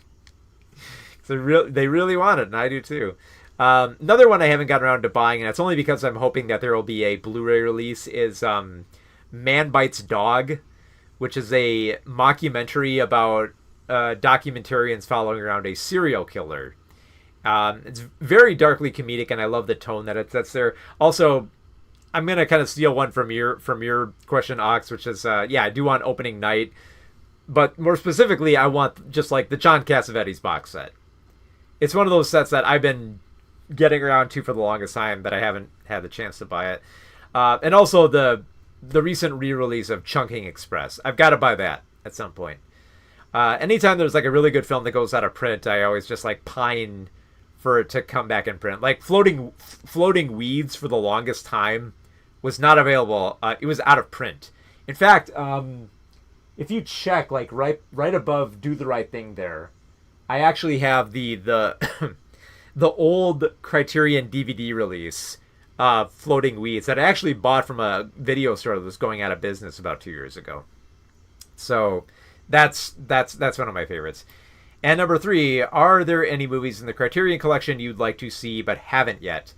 Yes, there are plenty. There's a lot of recent films that I love to see in the Criterion set, just because they're so good, and I'd like to own them. I would love to own Queer in a Criterion set. That like I love that Luca Guadagnino film, and it's like, you know, when it came to framing my best of the year list, I was tempted to put it on there, but it's like it's one of those like, you know, you debate between Challengers and Queer, and like Challengers narrowly won out for me, but Queer, I can't stop thinking about that film. I can't stop thinking about the soundtrack, the surreal dream sequences, just the moody atmosphere, the way Daniel Craig's character just tries and fails to go into bars and pick up dudes. Just, I love all the somber ways that it's set up about, you know, trying to find something more from life and vices. That, God, and it's such a beautiful film too. Like, I really want that as a Criterion Blu-ray.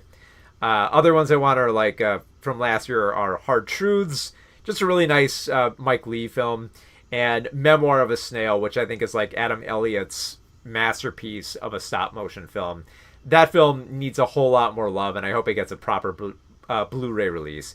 It does have a dual release with Mary and Max, another great film by Adam Elliott. Like that I used to consider his masterpiece, and then I saw Memoir of a Snail. I was like, oh no, this is.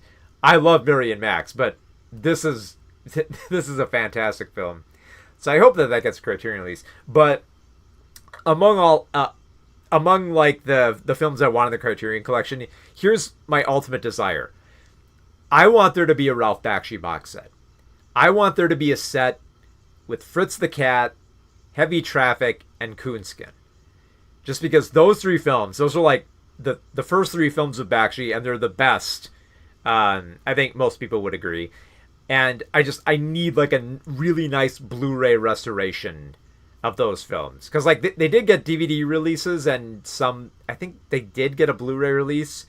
But I'd love to see them much more cleaned up and have like special features on there. Maybe a new interview with Bakshi, since he's still alive and he's still with us. That would be my dream. I would pre-order that in a heartbeat if there was a Blu-ray box set of Fritz the Cat, Heavy Traffic, and Coonskin. And I say that because I do own all 3 of those on DVD, but I would love to have a Blu-ray just because I love those films like so much, and yeah, you'll know why in the Saber Spark video that I'm writing. Let's see. Go back to the chat here. Ox says, Queer would be fantastic on Criterion. I agree. Movie's so misunderstood, and I love its loose connections to Cronenberg's Naked Lunch. It does have a lot in common with Naked Lunch, especially with, you know, the whole perception from like a writer's point of view. Yeah, with with William S. Burroughs, a lot of obvious relations there, just dabbling in the surreal. Yeah. Thoughts on the movie Bullet Train? Do you mean well, it depends which Bullet Train. Do you mean the Japanese 70s film or the more recent one with Brad Pitt? Because I think I like both, although I probably like the Brad Pitt film. I think is more fun. Like the original Bullet Train it's fun, but for a different reason. But yeah, the one with Brad Pitt is fun. Like it's delightfully twisty. It's quickly edited. The pacing is nice. It's a fun film. Let's see. What other films do you think will end up in the Criterion Collection? I think I just covered that. It might have gotten ahead of me in the questions there. All right. Let's see. What's the next question that was posted is from Goatlick21, who says, 2-parter question: what is the best Spider-Man film, and who is the best Spider-Man on film? Spider-Man 2 is easily my favorite film. And as for as who's the best Spider-Man, I was tempted to say Andrew Garfield, but the more I thought about it, it's like, you know, I love the idea that Spider-Man is more of an underdog, and I get more of those vibes from Tobey Maguire.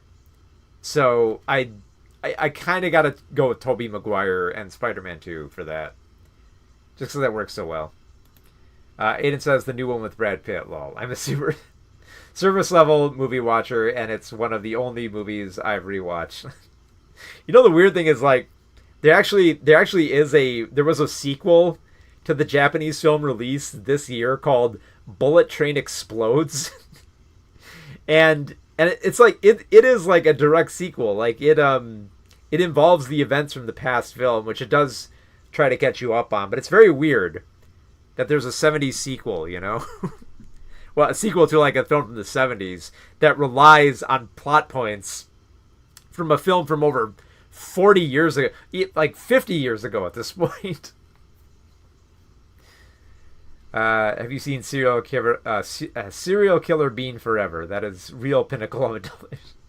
I have. It's been a while, but I do remember loving it. It's a beautiful little ridiculous animation.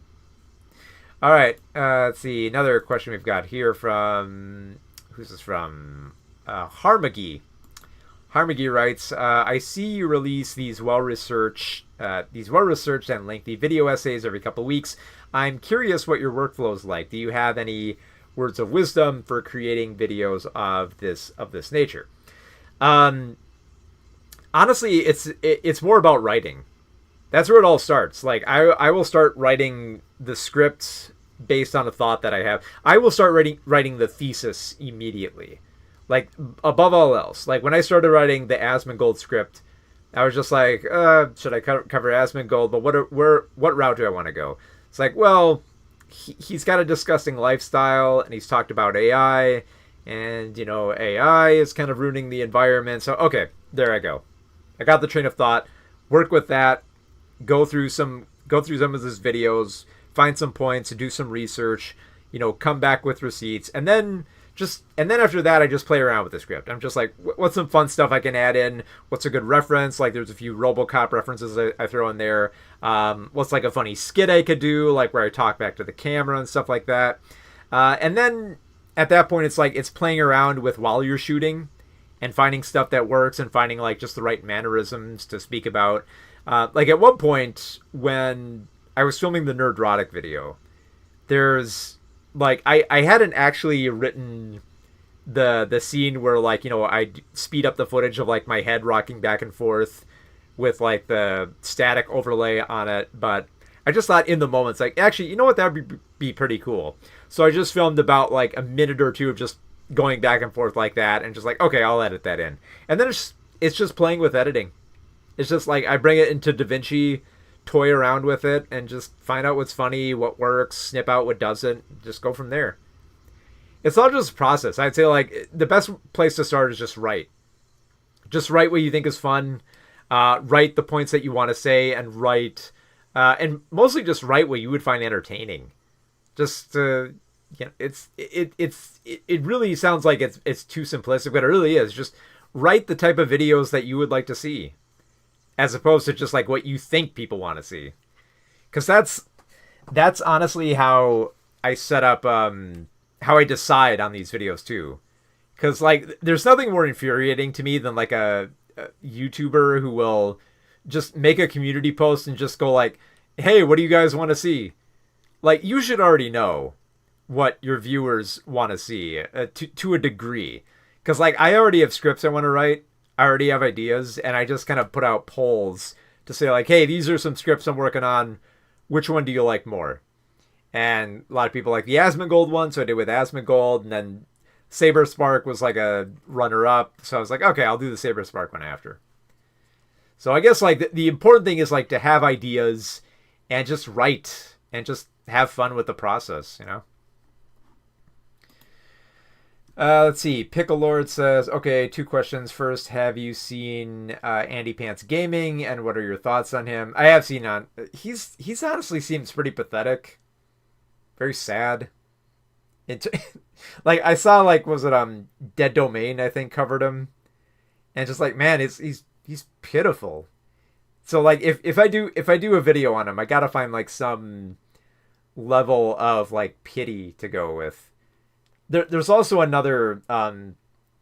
It's very rough at this point, but I did have an idea for for Shadiversity. I did have like an idea about talking about swords and masculinity through like a lens of like Taxi Driver. It's weird, but like it made sense in my head.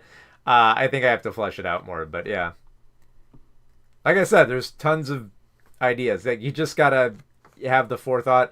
Just write and read. Read a lot and write a lot, and then you'll find your voice. That's honestly the general advice I give to most people who want to write movie reviews. It's just write. Just write and read. You know, if it's crap, it's crap. You can edit crap. You can't edit nothing. You know,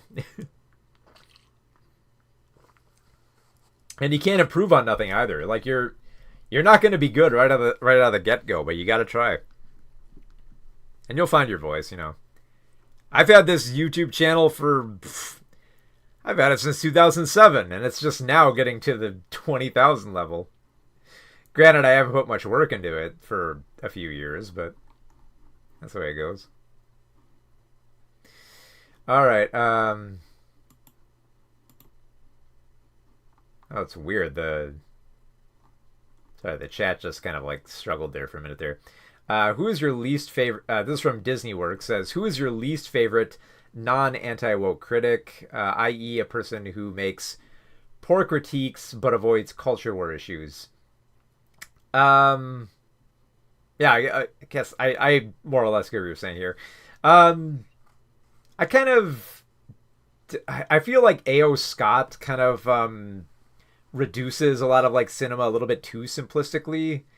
I also I tried reading like his book called Better Living Through Film Criticism, but it got a little annoying because there's a whole bunch of like passages in the books where it's mostly just him conducting an interview with himself, which I find like weirdly odd and egotistical. And even though he kind of mentions that in the interviews, it's a little bit egotistical. It's like, okay, I get what he's going for, but like the gimmick isn't working for me. So it's a little bit annoying. I also was very annoyed by a lot of the criticisms by Richard Roper at the time. I felt like he reduced a lot of films too simplistic, especially kids' films. Man, he went way too hard on some kids' films back in the day. Like, I remember his criticism of the SpongeBob movie was that if you're an adult and you like that movie, you're probably on drugs. And I love Ebert's response to that criticism, which is just that, well, I don't know if we have to get prescriptive. You know, I know adults who are generally nice people, and they seem to enjoy the SpongeBob movie. Yeah, no problem, Knox. No problem. Answer your question there. Armin says, thoughts on Megalopolis. I found it fascinating as a concept. It is fascinating as a concept, but it's as ridiculous as Cats, which is both like annoying and admirable at the same time. It's one of those movies that is so goddamn ridiculous that you almost kind of like it. It's very much a so bad it's good type of movie. For being so expensive, you know. And Unlethal Condiment says, what kind of music do you listen to? Apologies if this question already posed. I don't think it's been in any of the posted questions. Music. I mostly listen to, like, I mean, no surprise. I listen to, like, a lot of soundtracks, but outside of that, I do like listening to jazz occasionally, you know, little Miles Davis and what's his name? Bob James music is like really smooth. Also, I love the saxophone work of David Sanborn. That just like sometimes if I just want to like relax at night, I'll just throw on a little David Sanborn with this kind of like easygoing saxophone that just like screams, you know, just like cool night in the city. So yeah, I really love jazz, but also like I do have an exceptional love for like electronic music from like Comtrues. I love some of his work. I'm sure it's no big surprise. I love Carpenter Brute. Carpenter Brute's music I could listen to forever, and also Battle Tapes. Battle Tapes is kind of like almost kind of like bleeding the line between like electronic and and almost kind of like retro rock, I guess. Like I'm not quite sure what the right word for it is, but kind of like between rock and electric. Well, like kind of more like poppy rock, I guess. Like it's hard to describe, but it's definitely electronic. That's why I got a little giddy when I was watching Megan 2, and for like Megan's big dance sequence, she's dancing to like a battle tape song. She's like, oh, this battle tapes. I listened to that song so much.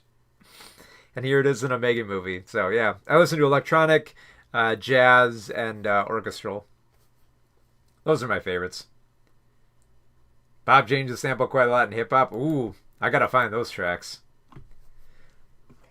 For those who don't know, Bob James, you probably know his work from for doing the theme song to Taxi.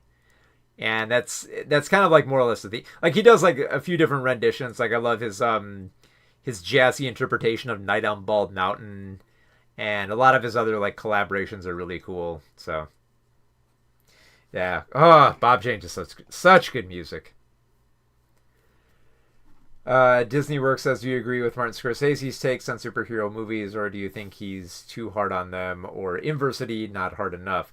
I think he's a little hard on them, and I think that's just because he doesn't really have much of an affinity for them. But I understand where he's coming from, where superhero films have kind of become more commercialized and samey for making movies more about the visual spectacle rather than, like a greater thematic focus. Now, that said, there are superhero films that do live up to being more than just, fights and, which villain they're going to fight next. There are more films of that. We got lucky this year with Superman and Fantastic Four, but, there's plenty of other examples like that. Yeah, I think you went a little hard. Little hard, but I understand where he's coming from. And thank you so much for following and being witnessed.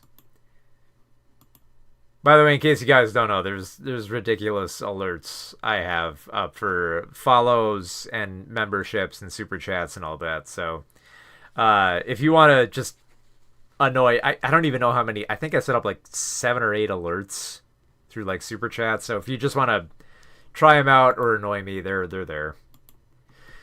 All right, man, I'm slowly checking through these questions. Let's get through some more here. This one comes from AR24N3, who says, I watched some of your film reviews, but I found you through your video essays on conservative commentators. I think your style is using your expertise with film to effectively perform character thematic analysis on public figures is especially unique and compelling. Getting a little bit of run-on sentences. That's okay. Considering their popularity, do you have any plans to pivot to focus on these sorts of video essays, or do you plan to continue both as you are doing now? How do you feel about your video essay content compared to your movie reviews? I'm going to do both regardless. I mean, I've looked at the analytics. I know what they say. The essays always do better because they're longer. They have a better hook. They attract people more. They have more tags on them. And people are more generally interested in those essays than they are video reviews. That said, I don't want to stop video reviews because I think they are still worth the conversation. And I think they provide a valuable service by informing people about not just commercial films, but films they might not know about, like The Shrouds and stuff like that. Especially come Oscar time. Like it's, summer's almost over and we're getting to fall. And for those of you who don't know, that's my busiest time of the year. So I'm glad that I'm loading up like a big following at this point, because come it's going to pay off in fall. Like you're going to get a lot of early reviews, like reviews that are like weeks or even months in advance that you're going to see on this channel. And we're going to be covering all the big ones. I'm especially looking forward to what Netflix is doing this year, because we got a Guillermo del Toro film that they're working on, Frankenstein, and another one of the Benoit Blanc films from Ryan Johnson. So another one of the Knives Out films. And I'm very excited because those films look like they're going to be the biggest ones that Netflix are going to push. And usually when they do that, they send out a lot of fun goodies. So that's so I'm glad that we got some like films that I think are worth pushing, as opposed to the previous year with Emilia Parez and the year after that with Maestro, which was just not that great. But hopefully We got some good stuff coming this fall. Not to mention, like, even if those films aren't that great, there's still some other great stuff from directors coming out at the end of the year. We got a new Yorgos Lanthimos film. There's we got a new Ari Aster film, which I've yet to see. We've got we got like a few directors coming out with some new stuff. We got another James Cameron Avatar film. I'm not as looking forward to that one, but there's a lot coming out. So, but yeah, I am gonna do video essays and reviews. Just to, like, you know, the essays will be to lure people in, and the reviews will be to keep them coming back. So that's at least the way I see it. I'm hyped. Ox says, I'm hyped for Oscar season. Can't wait for The Brutalist 2. Never stop stopping. Oh, man. All the cameos in that film. Oh, boy. Knives Out and Del Toro? I had no idea. Now I'm pumped. Yeah. Del Toro's Frankenstein will be coming out in November, I believe. Sometime in November. And I believe the new Knives Out film will be in... Was it? I think it's December. I think it was like... It's either like 11/11 or 12/12, something like that. At any rate, they will both be out in December. So, there's something to look forward to this December. There's your Christmas presents. Let's see, another question here from Chinchilla X2408. What are your top 3 obscure movies? Top 3 obscure movies. Okay, there's one I was rewatching today, which I really loved, called Real Life. It's the first film from Albert Brooks in which he tries to essentially stage a reality show, but it's really just a more or less kind of like a front for him to find reality as opposed to just the phoniness in films, and he just loses his mind throughout this film. It's so hilarious. I love it so much. Another comedy is a film called Eating Raoul, which is about this quirky couple who want to set up their own restaurant, but they don't have the money and they can't bear to depart with their expensive wine. And so in order to pay for their restaurant, they put a sex ad in the paper, invite people over to have sex with the wife in the couple, and they kill them. And they have this very, like, you know, very upper class talk they have for how they try to reason how they're going to, like, kill and preserve their wine and, you know, aspire to their dreams of having their own restaurant. It's a very, very silly, very absurd film. There's some great cameos from actors you might know, like Paul Bartel. Who else is that? The actor who played the announcer in Death Race 2000 is in there. It's such a bizarre little film. And another film, which I might have in front of me here somewhere, is... I don't think I have this in front of me. I think... wait a minute. Wait, no, I do. Hang on. Okay. Another obscure film I love to recommend people. Just because when I tell people's when I tell people about this film, they don't believe it's real. And it's the film Cleopatra. Now, Cleopatra, this is before Fritz the Cat. This was like one of the first, not the first, like the other one is 1001 Arabian Nights, that I do actually have that one over there.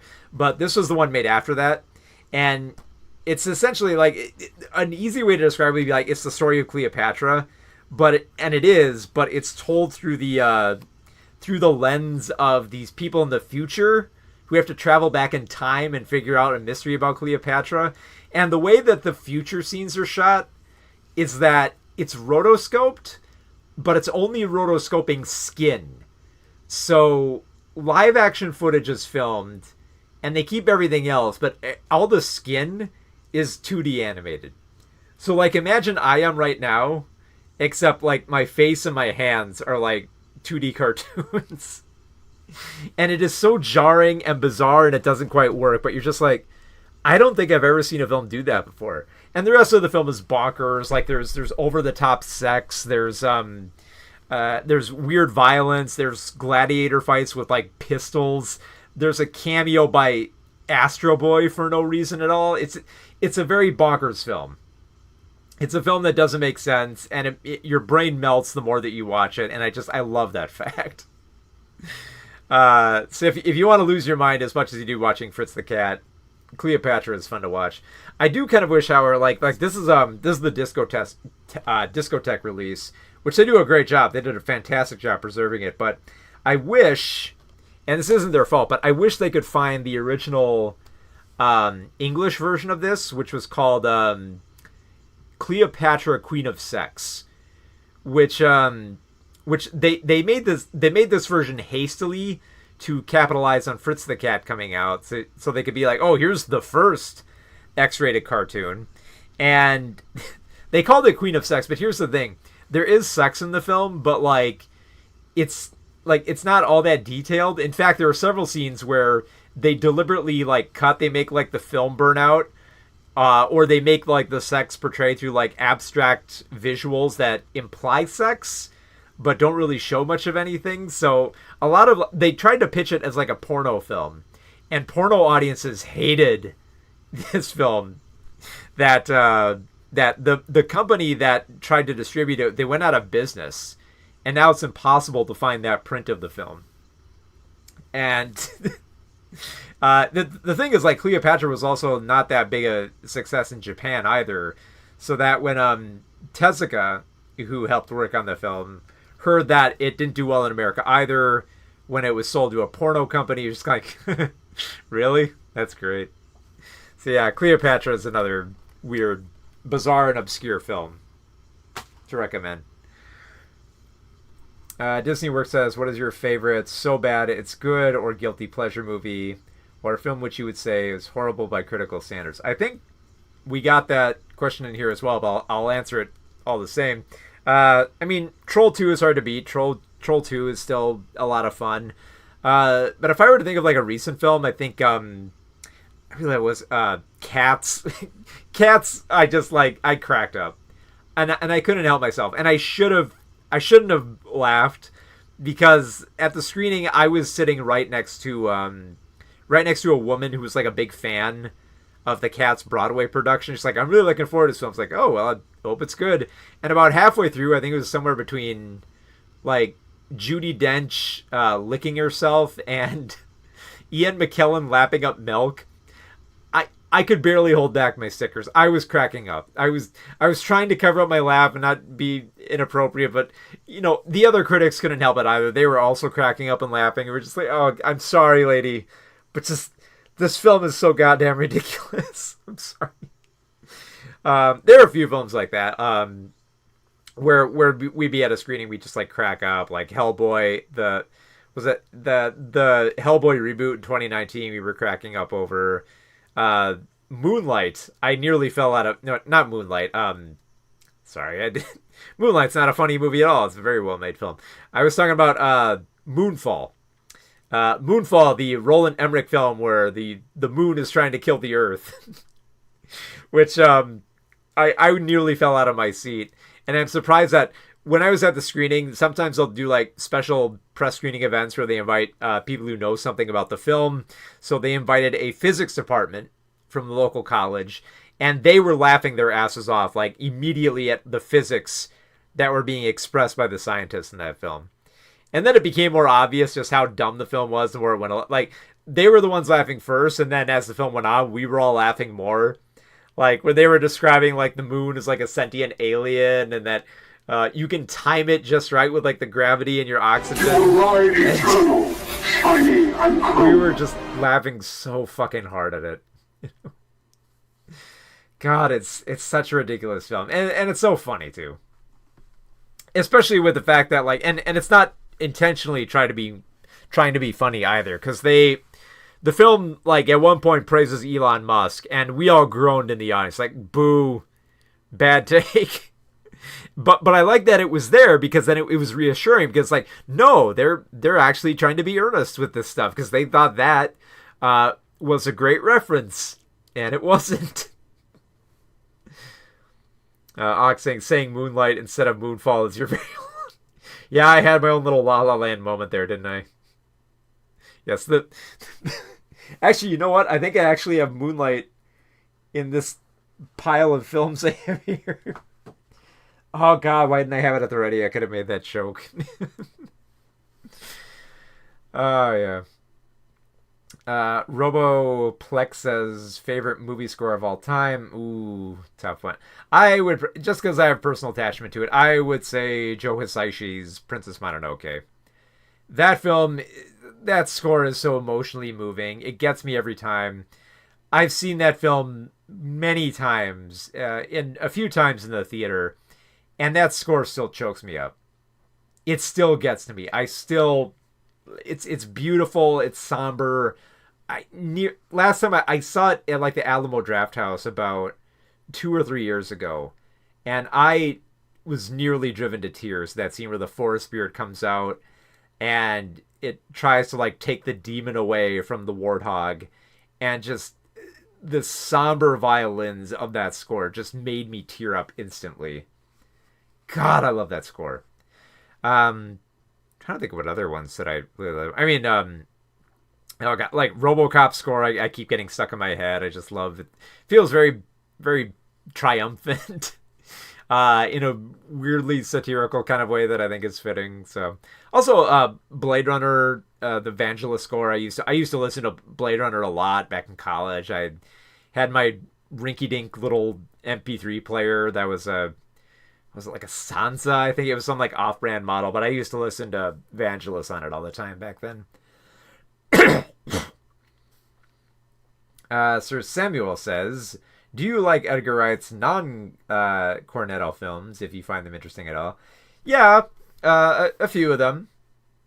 I do. I know it's a little bit contentious just with who's involved, but I do like I do like Baby Driver for the way it's assembled. It's a very, very fun film. I enjoyed it that year. I think there was there was a documentary that Edgar Wright did a few years back that I really liked as well. I'm trying to think what other Edgar Wright film. Scott Pilgrim's all right. I remember liking Scott Pilgrim. It's been a while since I've seen it, but I remember digging it at the time. Humble Bovine says, "What's your favorite movie about making movies?" Ooh, there's a few. I'd probably say just because I like quoting it a lot is and I guess it's not so much about making movies as it is screening them, but I really like Matinee, just because like I love the ethos that John Goodman's like, kind of huckster character distributes. Like he gives like, like he's trying to like, put on like a good show and do ridiculous stuff in the theater, but he seems to genuinely care about what he's doing, and he has like the best advice for the kids in this film. Like he's really like rooting for them to like be the next generation that does some cool stuff. And I cannot get like the closing line from John Goodman out of the film, which is like just before he takes off, he tells the kids, he gives them this really good advice, which is that, us adults, we look like we have it all figured out. The truth is, we don't. We're just making everything up as we go along, just like you kids. And if you remember that, you'll be just fine. And it's like, that's like the perfect thing to say to a kid just before you leave. That's like the best advice that you could give to like not be intimidated by the world of adults and just learn to grow. So yeah, Matinee is my favorite film. But I guess it's more about showing films. So I guess in terms of a movie about making a movie, it's kind of like a stock answer, but I really like The Player. The Player is just like, it's more of like a weird like paranoid mystery more than anything, but I do think it does have a lot of fun with the process of making movies while mocking them at the same time. So yeah, great Tim Robbins role as well. Yeah. What do you think? Dalbert says, what do you think are some of your underrated movie picks? For me, it's The Adventures of Tintin. Such a good ass movie. I love The Adventures of Tintin. It's weird to think that that's an underrated film as well, just because I don't think more people talk about it as being like Spielberg's first animated film, and a damn good one at that. I think it almost like surprises people. I think it had like terrible timing. Like it came out during a time where there was like another Spielberg film coming out, and it was around Christmas time, and it got lost in the shuffle. And we haven't got our sequel yet. It's been over a decade. We still don't have it. The Edgar Wright document is the Sparks Brothers. Yes, thank you. That I really did like that documentary. Especially with how you kept guessing. It's got like a few like shades of like F is for fake in there as well. Brett says, hello, just popping by to say this is a banger channel. Also, Life Aquatic is probably my favorite movie about making a movie if it counts. I guess that would. Yeah, it's a documentary filmmaking. That would count. I guess technically real life would count as well. Even though I think... No, it was about making a movie, so yeah, that counts. It's weird how you think how many films about making films there are. I almost want to recommend something like Living in Oblivion, but I get that Living in Oblivion I think might be too real for people, because Living in Oblivion is kind of like it's such an anxiety inducing movie about how hard it is to make a movie on set, because it mostly focuses on trying to get one scene right, and they have to keep doing the scene over and over and over, either because they get the line wrong or the lighting falters, or they don't have good audio, or somebody messes up the shot, or they get like a car driving in the background, or someone says something wrong. Every single thing goes wrong with trying to frame this shot, and it gets under your skin. But at the same time, if you've ever been on a movie set, it does feel like that at times. Like, I was lucky enough never to be on like a heated movie. Like I was on like an indie film where we were only doing like a few takes. Everyone was feeling all right. There was a good vibe. And we landed most of our lines just fine. So it wasn't a big deal. And if anyone's wondering, I have not tracked down the film that I was in. It was a very, very, very small independent film called Paper Mache.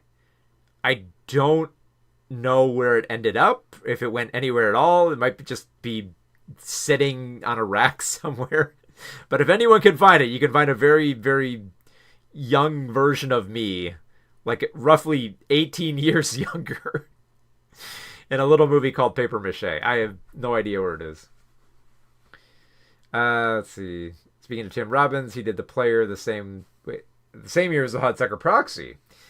Speaking of underrated movies, The Hudsucker Proxy, sure, yeah, it's sincere letter and a parody of classic cinema. Yeah, just the way it's framed too.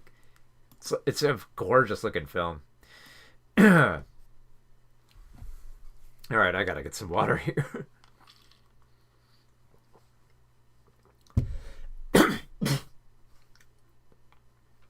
1 minute here. I gotta clear my throat.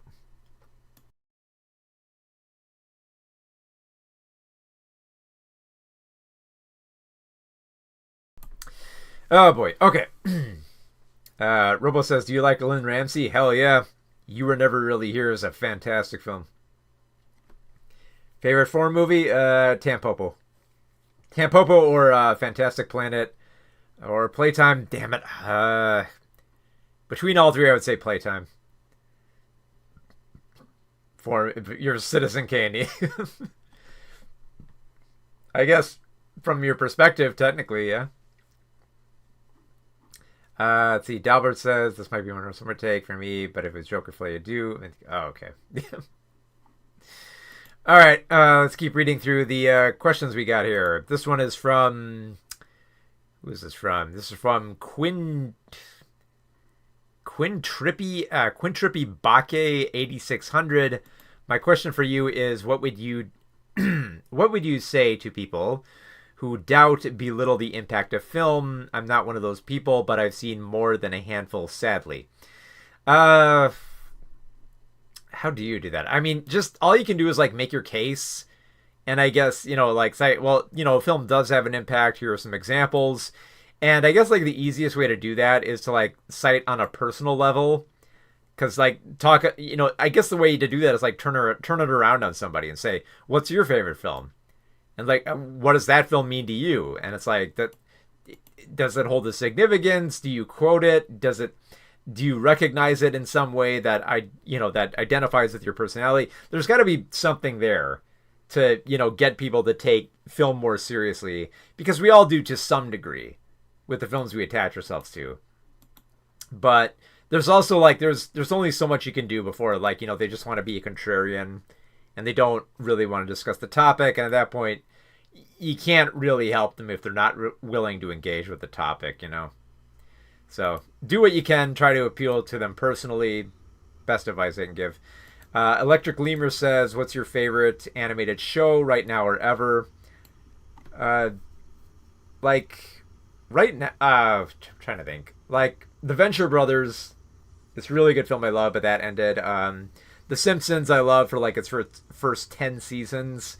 And then it's just kind of like, there's a few good episodes here and there, but it's usually not a show that I love tuning into. I've really been loving, what's it like, Solar Opposites. It's been a really good animated film, really good animated show. Or some other, like Lazarus was really good. I didn't really dig the ending of Lazarus, but Shinichi Watanabe's like action and penchant for establishing world building is still really good, and also Common Side Effects is a fun mystery to follow. And Mike Judge working on it. Oh, and King of the Hill right now was really good. I loved the first new season of King of the Hill. So there's a few examples. Oh my goodness, my hair there. Walkman will walk all over you says, what is your favorite film genre? I would say maybe hard sci-fi that's kind of bound more by ideas. So stuff like Fantastic Planet. Fantastic Planet's a little bit more trippy, but stuff more like World on a Wire and kind of more of the cyberpunk stuff like Ghost in the Shell. Those types of films I love because they have really great ideas and speculation on the future, and it's fun to just see like different designs that just inspire you to want to tell more different stories. So yeah, science fiction, but more leaning towards like hard science fiction. Dalbert says favorite movie director. Ooh, that's tough. I guess like Jacques Tati, but he's only made a few films. I mean, Scorsese's usually pretty reliable, but I guess I've been thinking a lot more about like the films of Yorgos Lanthimos, just because he's got a new one coming out this year. So, and his films are always like delightfully weird. They always they're very unpredictable in some of the paths that they go. So, yeah, it's hard to pick a few. Like living, I'd say maybe Martin Scorsese, and dead, Jacques Tati. Jose Velez 2992 says, I recently found out about your channel last month and I love your content you put out. Big fan of it. Just wanted to ask, was it easy to build your channel? Do you have some difficulties putting out content? For lack of a better term, do you sometimes have writer's block on making a new video? Love from Puerto Rico. Thank you so much. I'm watching from Puerto Rico. I mean, there's always a little bit of, imposter syndrome, of course, that comes with this line of work. You do get like derogatory comments now and then, and you start to have doubts about your own writing. But, honestly, like it just comes down to a fact where, you just gotta have some faith in yourself and be willing to pull the trigger and put it out there. Like there are some times where like I will agonize over my scripts for quite a long time, and even then I will probably still get like a few things wrong that I'll take out when I'm either shooting or editing or, even after the fact sometimes.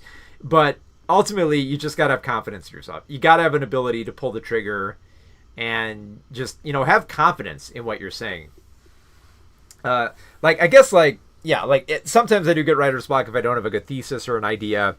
But then I think it helps to like pull back, read something different on the topic, or just move on to like a different script and just shelve that one for the moment. I think like that's usually the way that I work with a lot of the scripts that I write. So there's a few ways you can go about it, but yeah, ultimately you just gotta have confidence in yourself and have confidence in what you write and what you project as well. Because there's nothing more maddening to me when like, someone gets a little wishy-washy with their opinion where they're not quite sure if they want to assert it, where they're just saying like, oh, I know I'm going to get roasted in the comments for saying this, but this is just my opinion, and this is what I was. Of course, it's your opinion. That's like you're not appearing on YouTube to like deliver the news to us. You're you're making a video of something you want to talk about, and obviously it's going to have some of your opinion in there as well. So have confidence in stating your opinion.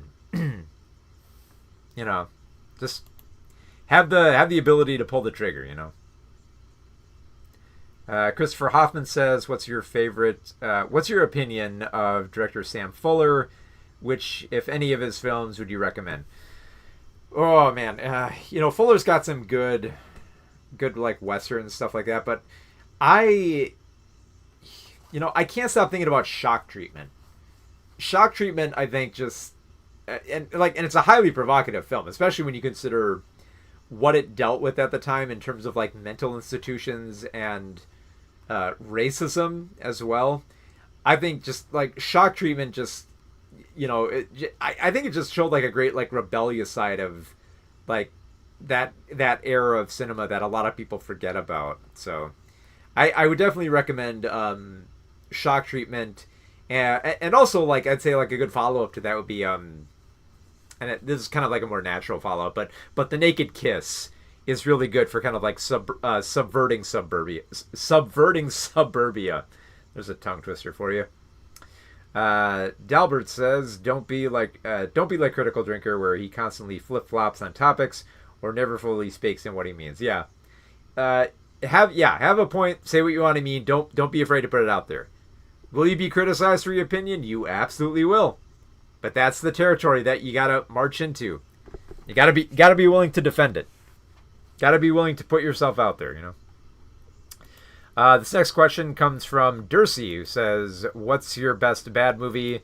I mentioned a few, like there's Troll 2, Cats, I mentioned, but also like Silent Night, Deadly Night 2, or if it's Christmas time, Silent Night, Deadly Night 2, you can watch Christmas time, but Santa Claus Conquers the Martians is always a fun favorite to have. I love that there's a small TV channel called Comet that regularly shows it around Christmas time, so I'm glad they still do that. Who do we have next here? Yassine sorry, I gotta pronounce this correctly. Yassine Rahmani says, "If you made a movie, what would it be about?" I've written a few different films. It would probably be science fiction. I've written a few scripts here and there, like about like time travel and robots.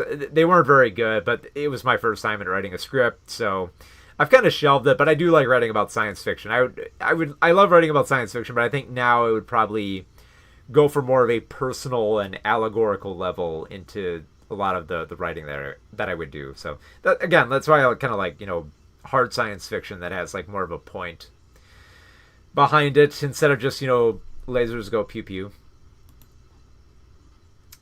Let's see. Who do we have next here? We have Humble Bovine says, "Who are some of your favorite film critics whose opinions you respect and recommend?" Well, I always love Roger Ebert. I've got plenty of his books over here, including let's see if I can get it out here. Here we go. So great resource of like Roger Ebert stuff, of course, like greatest movies. I mean, you can read all the greatest movie essays on his website, but I always like having the book on hand just because it's fun to thumb through it and kind of like look at some of the nice pictures that they have in there. So Roger Ebert, I always love going back to. I especially love listening to like his Siskel and Ebert and Roper reviews that he would do. They're always inspiring. I always kind of get in the mood for like writing when I listen to them. Pauline Kael is also pretty good. Like there's a lot of her stuff I don't agree with, but she knows how to like write provocatively. But I guess more for like more current critics. There's a few writers on RogerEbert.com that I still love reading, but I really love listening to on YouTube Double Toasted. I love listening to Corey Coleman, but more if I'm being honest, Martin Thomas. I love his opinions more just because Martin's a lot older and I love his cadence and he knows. I love the jokes that he cracks. Just like he's a much older guy and I love his like opinions and he's got a lot of passion in his voice and he just seems like a fun guy to talk to. I would love to just hang out and just talk with Martin, not even about movies, just about anything, just because he has like so much experience with just with like with comic books and film and television. Just be fun to listen to him. Let's see what else we have here. Constantine James says your channel is incredibly underrated and saying how people like Critical Drinker have 1 million subs and you don't. Well, you know, I have come here to chew sometimes you just gotta kick ass. chew bubblegum and kick ass. All out of bubblegum. 3 things. Do you enjoy comic book movies? Yes. What's your favorite one? Do you think AI will put Hollywood out of business in the future? No. I love Martin too, lol. Yeah, yeah, I love Martin Scorsese. I don't think AI will put out I don't think AI will put I don't think AI will put Hollywood out of business because, like, for one, we can't sustain AI, and the films that I've seen made under AI are just, they're all trash. Like, I've seen some people try to pitch them as, like, you know, like, this could work at a film festival. It looks like a film. It's like, and I watch it, and it's just like, it's muddy. There's no flow to it. There's no narrative point. It doesn't have a thematic edge. Like, all the sound is just added in post. It looks like a mess. It's trash. It's not communicating a point. And I see that, like, every time, like, oh, well, this is just a showcase. So, like, we can actually make a really good film out of it. It's like, yeah, but what are you making at that point then? You're just plugging in prompts. Like, it's not, like, and even, like, the amount of, like, energy it's going to cost to make and maintain those models and foster, like, growth to make them actually, like, compete. I don't think it's going to work. I think people can tell the difference when they see an AI film, which was just made as just junk, you know? But yeah, I do enjoy comic book movies. My favorite one is Superman. It's hard to beat Richard Donner's Superman. Always makes me feel good. It presents the best aspects I love about the Superman comics. So yeah, that's my top favorite. Although, if you want to make it more interesting, a non-superhero film that's based on a comic book that I love is American Splendor. Just because I love what it does with Harvey Pekar. And how they bring the actual Harvey Pekar into it. And there's a little bit of a meta-narrative going on. And just just like the nice tone of it. I love how, like, it's very honest about how Pekar ascended into fame. Like how he associated with Robert Crumb and all that. Not to mention, got Robert Crumb being played by, what's his name? The guy who voices Dr. Venture. And it's like such a perfect casting. Yeah, American Splendor is a wonderful film. But yeah, thank you for the super chat. I am 2flycam. Thank you so much for the $5. Darkman is pretty good if you're a fan of, yeah, Darkman's fun. I don't think it has that superhero vibe. There was definitely like that vibe after Tim Burton's Batman where everyone wanted to replicate it, and Darkman arrived just in time to do that. Do you think award shows still matter?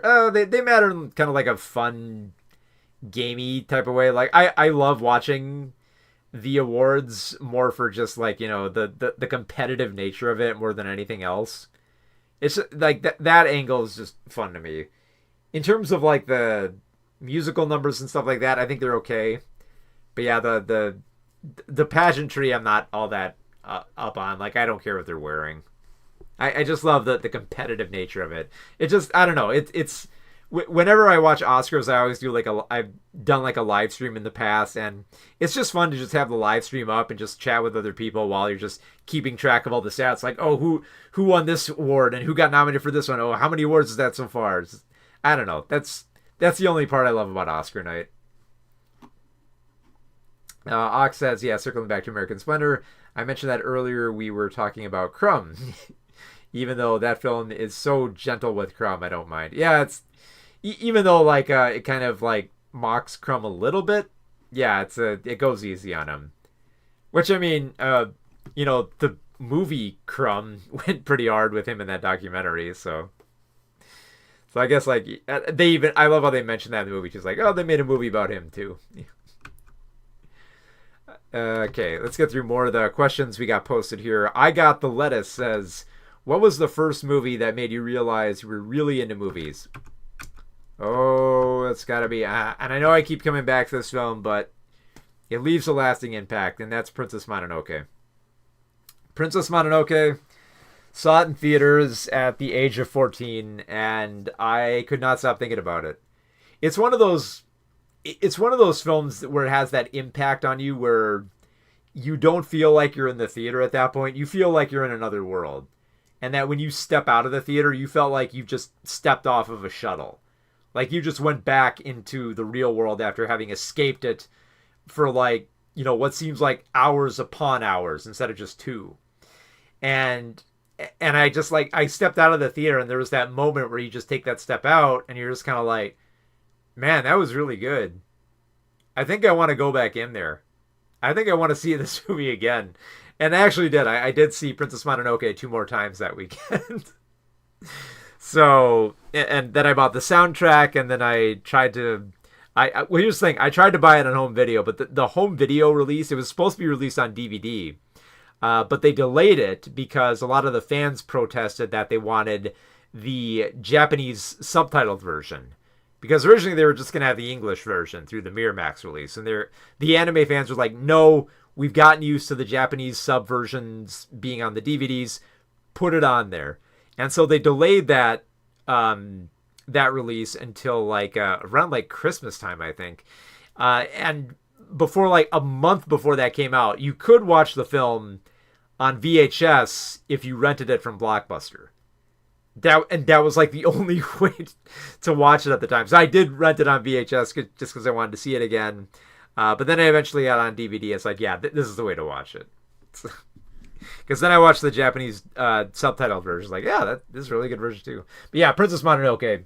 I obsessed with that film. I still love it. And that made me want to watch other films and seek out more of them. So, yeah.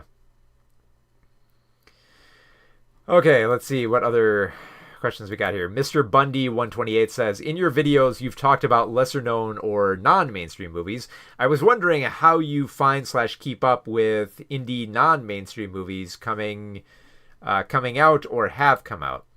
Well, there are 2 ways. The first way is that usually I keep in touch with people who watch a lot of indie films. So they'll tell me about them. It's oh, if you haven't seen this one, you gotta check it out. So just having good friends who keep in touch with the indie scene is a good way to do that. But also, working as a movie critic, you'll get the indie films just come to me pretty much because I will get plenty of small studios. They'll come to me. They'll send me an email saying, hey, we got this film coming out. Would you like to take a look at it? Could you review it? And sometimes they'll say, yeah, sure, send it over. And a lot of the times I won't reply back just because I'm so busy with just because there are so many indie films that come out each year that I can't keep track of them, that I struggle to keep track. And it's I know I'm not going to be able to catch it this month within a short time frame.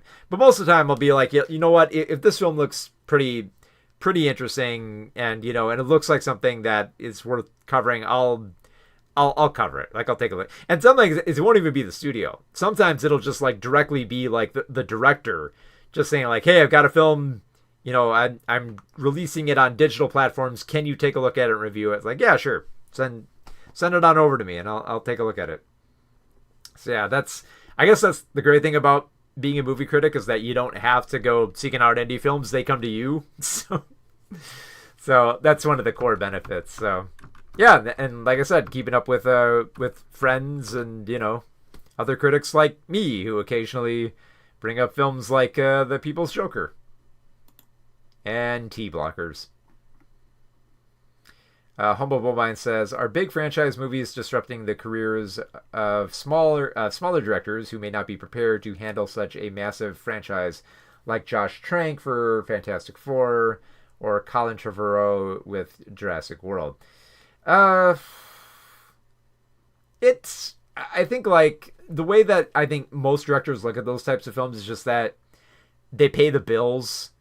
You do this film and then, you can do the bigger film that you want. I almost kind of see them as favors, I guess, is the one way to look at it. At least that's what I hope it is. I hope that, some of these directors just do these films to gain a little extra money and then work on the passion project they want to. kind of like how, like, you know, Christopher Nolan worked on The Dark Knight. It's like, cool, time to do an original sci-fi film like Inception, because now I have the pull to do it. So yeah, I mean, in terms of like if whether or not they can work on those types of films, I think some of them can. I think it's a matter of what project they can get attached to. Like, it was way more common like many years ago that they would just like grab like big fairly, you know, talented directors and plop them into a film where they couldn't do anything much with it. Like that happened with oh god, what was it, like X-Men First Class? I think was the film where they like I think this might have been right, but didn't they grab like the director of Totsi? I was like, that's odd. Why did okay, I don't can the director do that? Maybe it's just like these weird ideas. Like I think sometimes it can work it can work against a director if they're not well placed. Sometimes I think it can work. Like I think Gareth Edwards was a solid choice for Godzilla because of his work on Monsters, because Monsters was kind of like, you know, yeah, it's a monster film, but like he does a good job kind of teasing the alien invasion and like kind of like hyping it up there, that for him to work on a Godzilla film, I think, yeah, he could bring that same angle to a type of film like that, and it works. Life finds a way. That's true. Life finds a way. Beau's Afraid is a good L take for. I love Beau's Afraid. That's a wonderful film.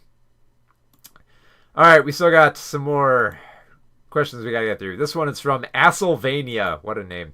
2 questions. You doing all right? I think so. I mean, like,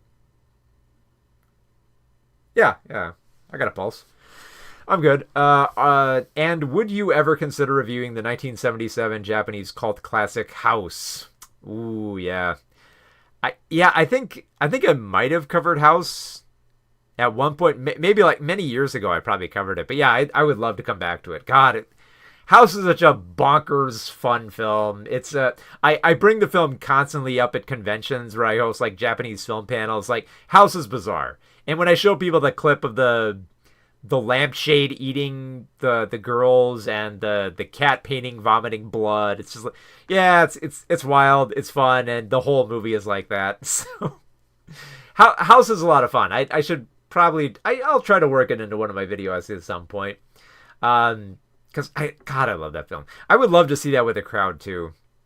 Because like roughly about like 5 years ago, I had for my birthday, I decided to do something special and rent out a theater to show one of my favorite films. And I thought, you know what? I was between like Tampopo and House, and I ultimately went with Tampopo, but I kind of thought, man, it was so close. Like, man, I'd love to watch House with the crowd just to watch their brains melt.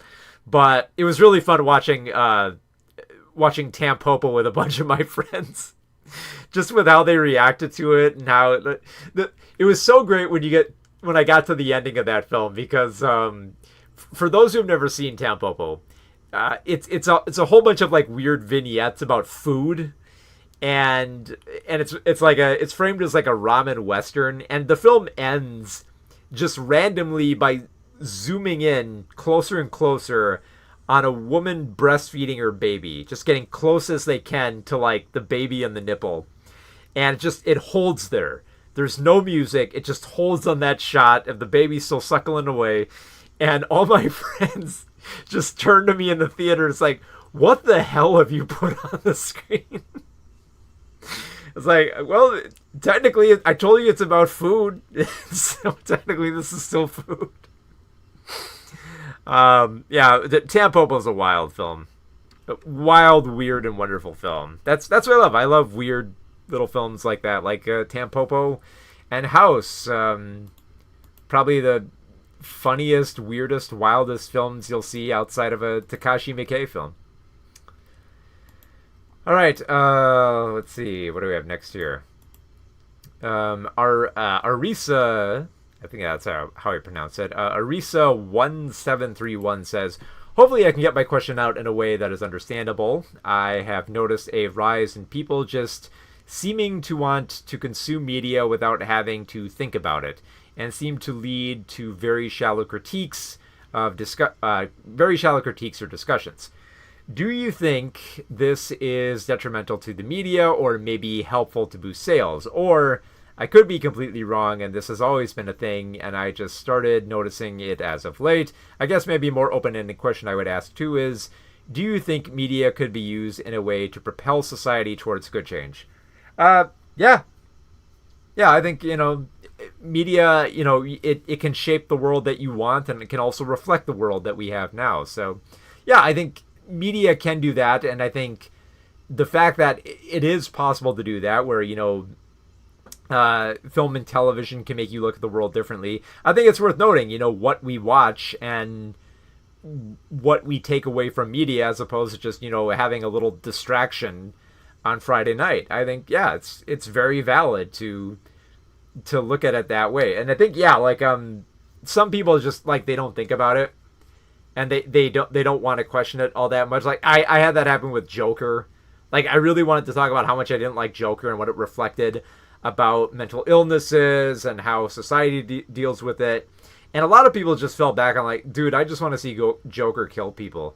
It's like, okay, well, I thought you got that with other Batman films. I don't think it was that great here, but all right. So yeah, a lot of people don't think about media as much.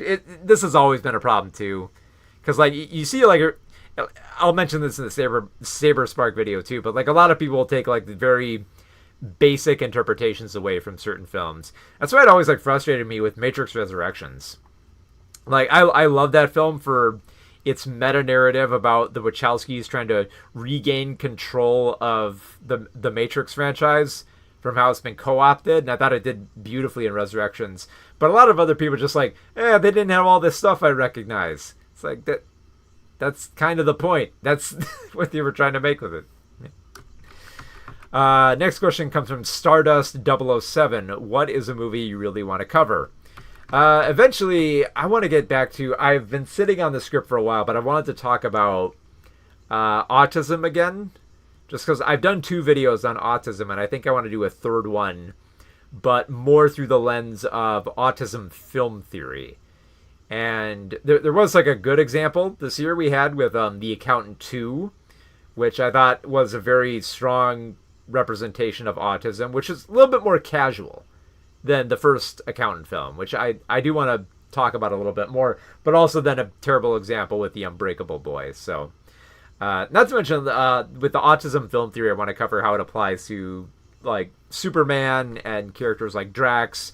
So it's a script I've wanted to write for a while, and it's ballooned. It's gotten too big, and there's a lot more research that I want to put into it. So, I will eventually cover those films. This next question comes from Cache Money Sectors, or Cash Money Sectors, I guess, with a CH. How do you feel about movies that start with exposition/narration? I'm fine with them as long as they can find, like, a fun way to do it. As long as it's not, like, just straight exposition. Like, there's something layered over it, like decent visuals or some character or personality placed in there. It's got to have something more than just laying out the story. Like, even, like, a good example of that would be like Star Wars. Like, it's just text that shows up, but you've got, like, the booming John Williams score, you've got the space background, you've got, like, the theatrical scrolling up at, like, an angle. There's fun stuff to look at during that exposition and listen to. So it's all a matter of how you present it. So I don't mind it. It's just, it's like anything in film. You just got to find a way to make it entertaining. Next question comes from Ryan Ebel 7869, and he says, "Are you going to bring back your Criterion Collection movie reviews? I've been binge watching some of them, and I always feel a little more enlightened afterwards." I might. The reason I stopped doing those is because, honestly, I think it became more daunting. Like, I thought I could just rattle off a few of these essays, but then I got involved with the writing. It's like, no, I want to spend more time here. I want to do a little bit more research, because if I didn't, I would end up making mistakes and I wouldn't be happy with them. And so I scrutinized over them for a while that I had to take a step back. It's just like, it's too much, you know. I think eventually, if I get enough confidence, I would probably get back into it, because I do want to talk about some more of those films, including, like, I'm so close to getting to talk about Salo, the 120 Days of Sodom. So I think I'm at number like 10 now, which is Walkabout, which there is some cool stuff to say about Walkabout. In particular, the Aboriginal actor in that film, there's a lot of history to cover there. So I do want to get back into it, but I think I got to put more effort into writing those scripts. So maybe someday. It's not off the table. Let's see here. Let's see if I can read this here. Ediapaf 8858 says, "How do you feel about becoming the next big thing in the BreadTube universe? Will you favor long-form content over shorter films?" Well, for the second question, I don't think I'll favor it over like my shorter reviews. But technically, most of my reviews are shorter. But I don't time my reviews at all. Like I know it seems like I am, the way that I kind of like pace in my chair a little bit, but I'm not keeping an eye on a timer. Like, there are reviews I do that are, some are 8 minutes long, some are 15 minutes long. There are even some reviews I've done that are half an hour long. It all depends on how much I have to say on the topic. So yeah, I'm not going to stop doing them just because I love covering movies, and that's kind of more of my regular thing that I cover on my website, movieswithmark.com. I don't really keep tabs on anything the BreadTube is. Like, it isn't BreadTube just kind of like a category that they've listed on Reddit that they just slammed a bunch of people who were kind of had like more leftist views into? Like, I guess if it's a space that people like, you know, that they watch, okay. It's never been something I considered all that much. So I keep doing my thing. I don't know. I don't even consider like a BreadTube thing or whatever. So yeah, like Walkabout, Nicholas Roeg, fantastic film. Ox says, Rogue movies are so interesting, lol, but I think if you did the Criterion series, you'd absolutely just have to pick and choose whatever you want instead of going in order, despite what my OCD says. Yeah, and that's the thing, too, that hung me up, is like, I did do it in order, which was tough because a lot of the early ones are out of print. You can't find them anywhere. You cannot find the Criterion release of Grand Illusion or The Killer or Hard Boiled. You got to go looking around for them. Few of them you could find easily, like Seven Samurai. They just had a re-release of that, and Beauty and the Beast, pretty good. Mr. J 9669 says, after the last video, I'm genuinely curious. What was your first exposure to Asmongold, and did it immediately give you the desire to avoid him at all costs, or did that become later? I think it probably came later, because I think I first discovered him when I was I think I got big into Twitch for a while, and I started following what other bigger streamers are on Twitch. It's like, oh, there's this guy Asmongold. What does he do? He plays World of Warcraft. Oh, well, I'm not very big into World of Warcraft, and it doesn't really seem like he's saying much. So I don't know. I'm not my thing, but whatever. And then later he would start cropping up more and more in these spaces with just angry reactions, and then I just became this polarizing figure who just kind of shifted into the right-wing sphere of grifting. So yeah, that's kind of how I discovered. It's like, oh, okay, I know who he is. He's not for me. And turns out I was right. The more that he went along. Rob Kane 8865 writes, out of all far-right grifters you've covered so far, what do you think is the most deceitful and dangerous on this platform? These channels dominated the YouTube space unchallenged for a while, but now they're finally being called out for their hateful garbage. Man, in terms of who are the most deceitful and dangerous, probably a tie between Tim Pool and Joe Rogan. Like, Tim Pool, I think, is actively spreading disinformation that just like it's gross and disgusting. And Joe Rogan, I think, is kind of like more like the apathetic voice of echoing it, where it's just like, like Tim Pool is getting really angry at, making, trying to get angry at like the leftist movement, just like framing lies and all that. And then Joe Rogan is just the guy who says, "That's crazy, bro." And they just play off each other like that. And it's, yeah, like they're definitely the most dangerous, I'd say, for how much spread they have and how much misinformation just like falls out of their mouth like diarrhea. So yeah. Next question comes from 808 Dead Girl, who says, "How did you become so awesome?" I don't know. I read and write a lot. I drink a lot of coffee.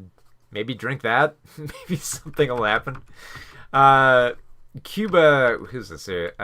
Cubergo says, "Do you know the Muffin Man?" I mean, I haven't been to Drury Lane in like a few years, so the Muffin Man might be a completely different person now. He probably already his boy, like Muffin Boy, has probably grown up by now, so he's probably a different person. So I wouldn't say I know him on that level. I know of him from many years ago, but he's probably a much different man now, for all I know. Justin Sabazo 5205 says, "What's your favorite non-Matrix Wachowski movie?" Probably a tie between Speed Racer and Cloud Atlas, and for different reasons. Like Speed Racer was just dorky.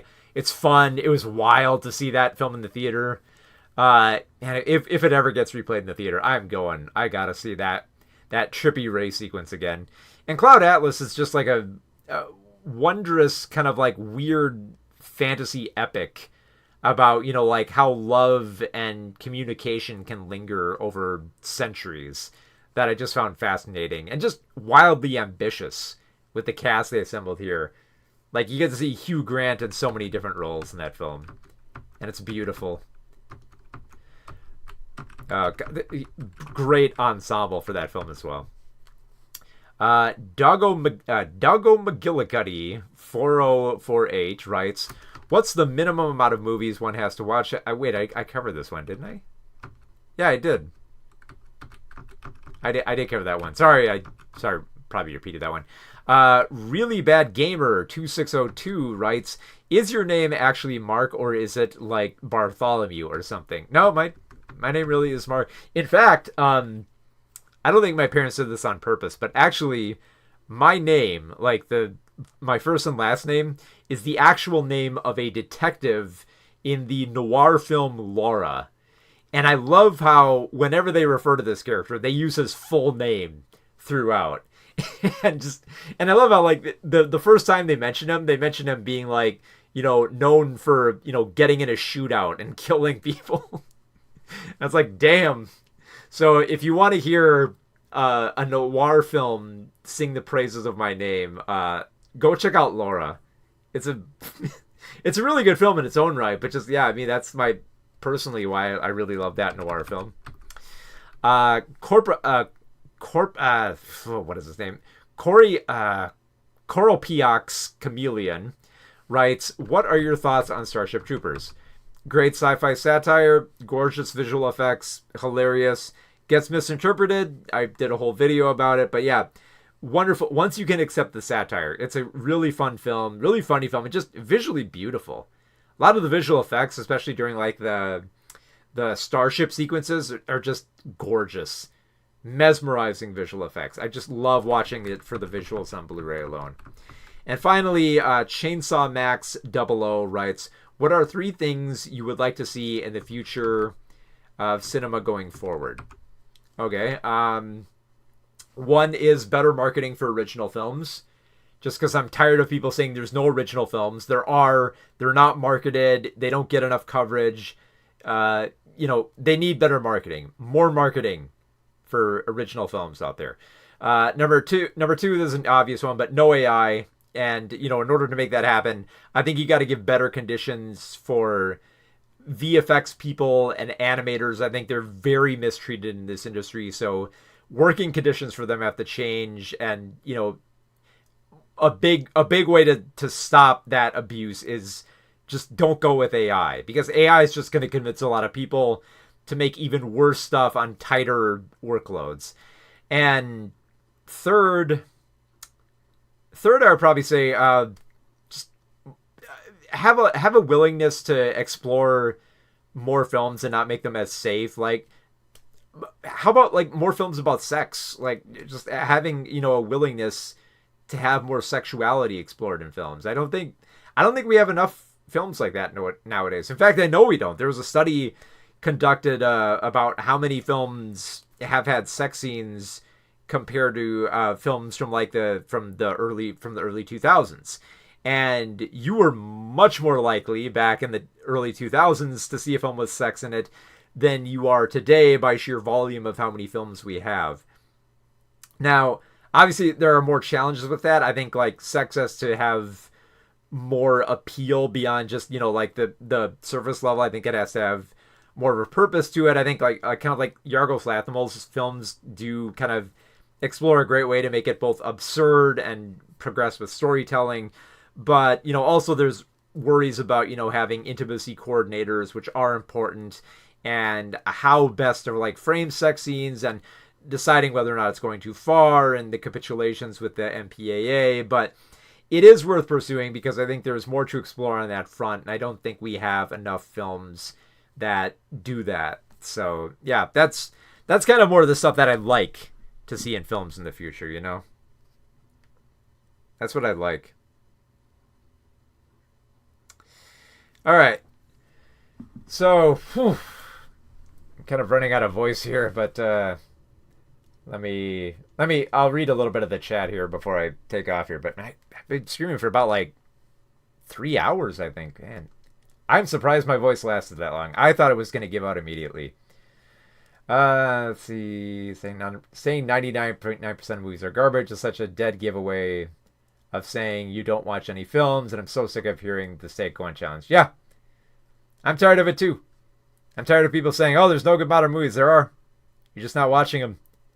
And that's what I'm trying to do on this channel. I'm trying to get people to take film more seriously, seek out better films, think more critically about them. And hopefully I'm doing that through my movie reviews and essays.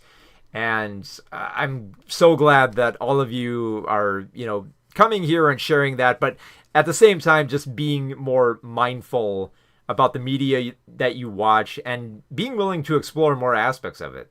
Because at the end of the day, that's ultimately what I want to put out there to the world. And I'm so glad that a lot of you have come out to support it. It's made making these videos so much fun, and you know, it's lucrative enough that I can keep making these and put more effort into them as well. Like before, like it was tougher to make video essays with like the other like odd jobs that I've been having, you know, to make ends meet, and this has kind of been more beneficial. So thank you so much to everyone that has helped here, everyone who's been watching here. You're all great, all you subscribers. Everyone on Patreon will give another shout out to here. Nodals, Mr. Yaru, Totally Fries, Billy Goats Gruff, 3D Uranium, Shader, Tanya, Viceroy, and Brett Walton. I think I forgot you on the last one, but I got you back there. So thank you so much to all my patrons, everyone, for contributing questions. I hope your questions got asked here. I'll ask one more of Brad Hensley. Which film do you think should receive a Criterion release? I already went over it. I would like a Ralph Bakshi box set, Fritz the Cat, Heavy Traffic, Coonskin, all in the same box on Blu-ray, remastered. Criterion should do it. So this has been wonderful, just chatting with you all on this, and just I wish I could do longer, but I can feel my voice going out. I know I'm not going to be able to keep doing this, so I will end it. I'll end the stream here. Be sure to check back next week, where I will have video reviews that I'll be streaming live, or I'll be reviewing. What do we have? Okay, we got Nobody 2, starring Bob Odenkirk. I'll be reviewing that. I'll also be reviewing War of the Worlds, which you've read my review. It's the worst film of the year, and we'll discuss more about why it is that. And also a smaller film, which I will bring to people's attention, is called She Rides Shotgun, which is a little crime thriller involving a father and daughter who are trying to escape some Nazis. More neo-Nazis, I guess, is more appropriate. So we'll cover those all. If you enjoyed the stream, if you enjoyed more, I mean, I'm sure most people who tuned in already subscribed, but if you haven't already, subscribe if you want to keep up to date on the latest movie reviews and a lot of the cool essays that I do. And be sure to join on my Patreon if you would like a copy of some of my movie history books as they come out. So if you want a copy of my Saturday morning history book, you can sign up for the $15 tier and get that. Or if you don't have that much money, there's the $3 tier, which will get you the digital copy on PDF. So you can read that at your leisure. So yeah, I will see you all next time. Thank you all so much for coming out to this live stream, and have a good one.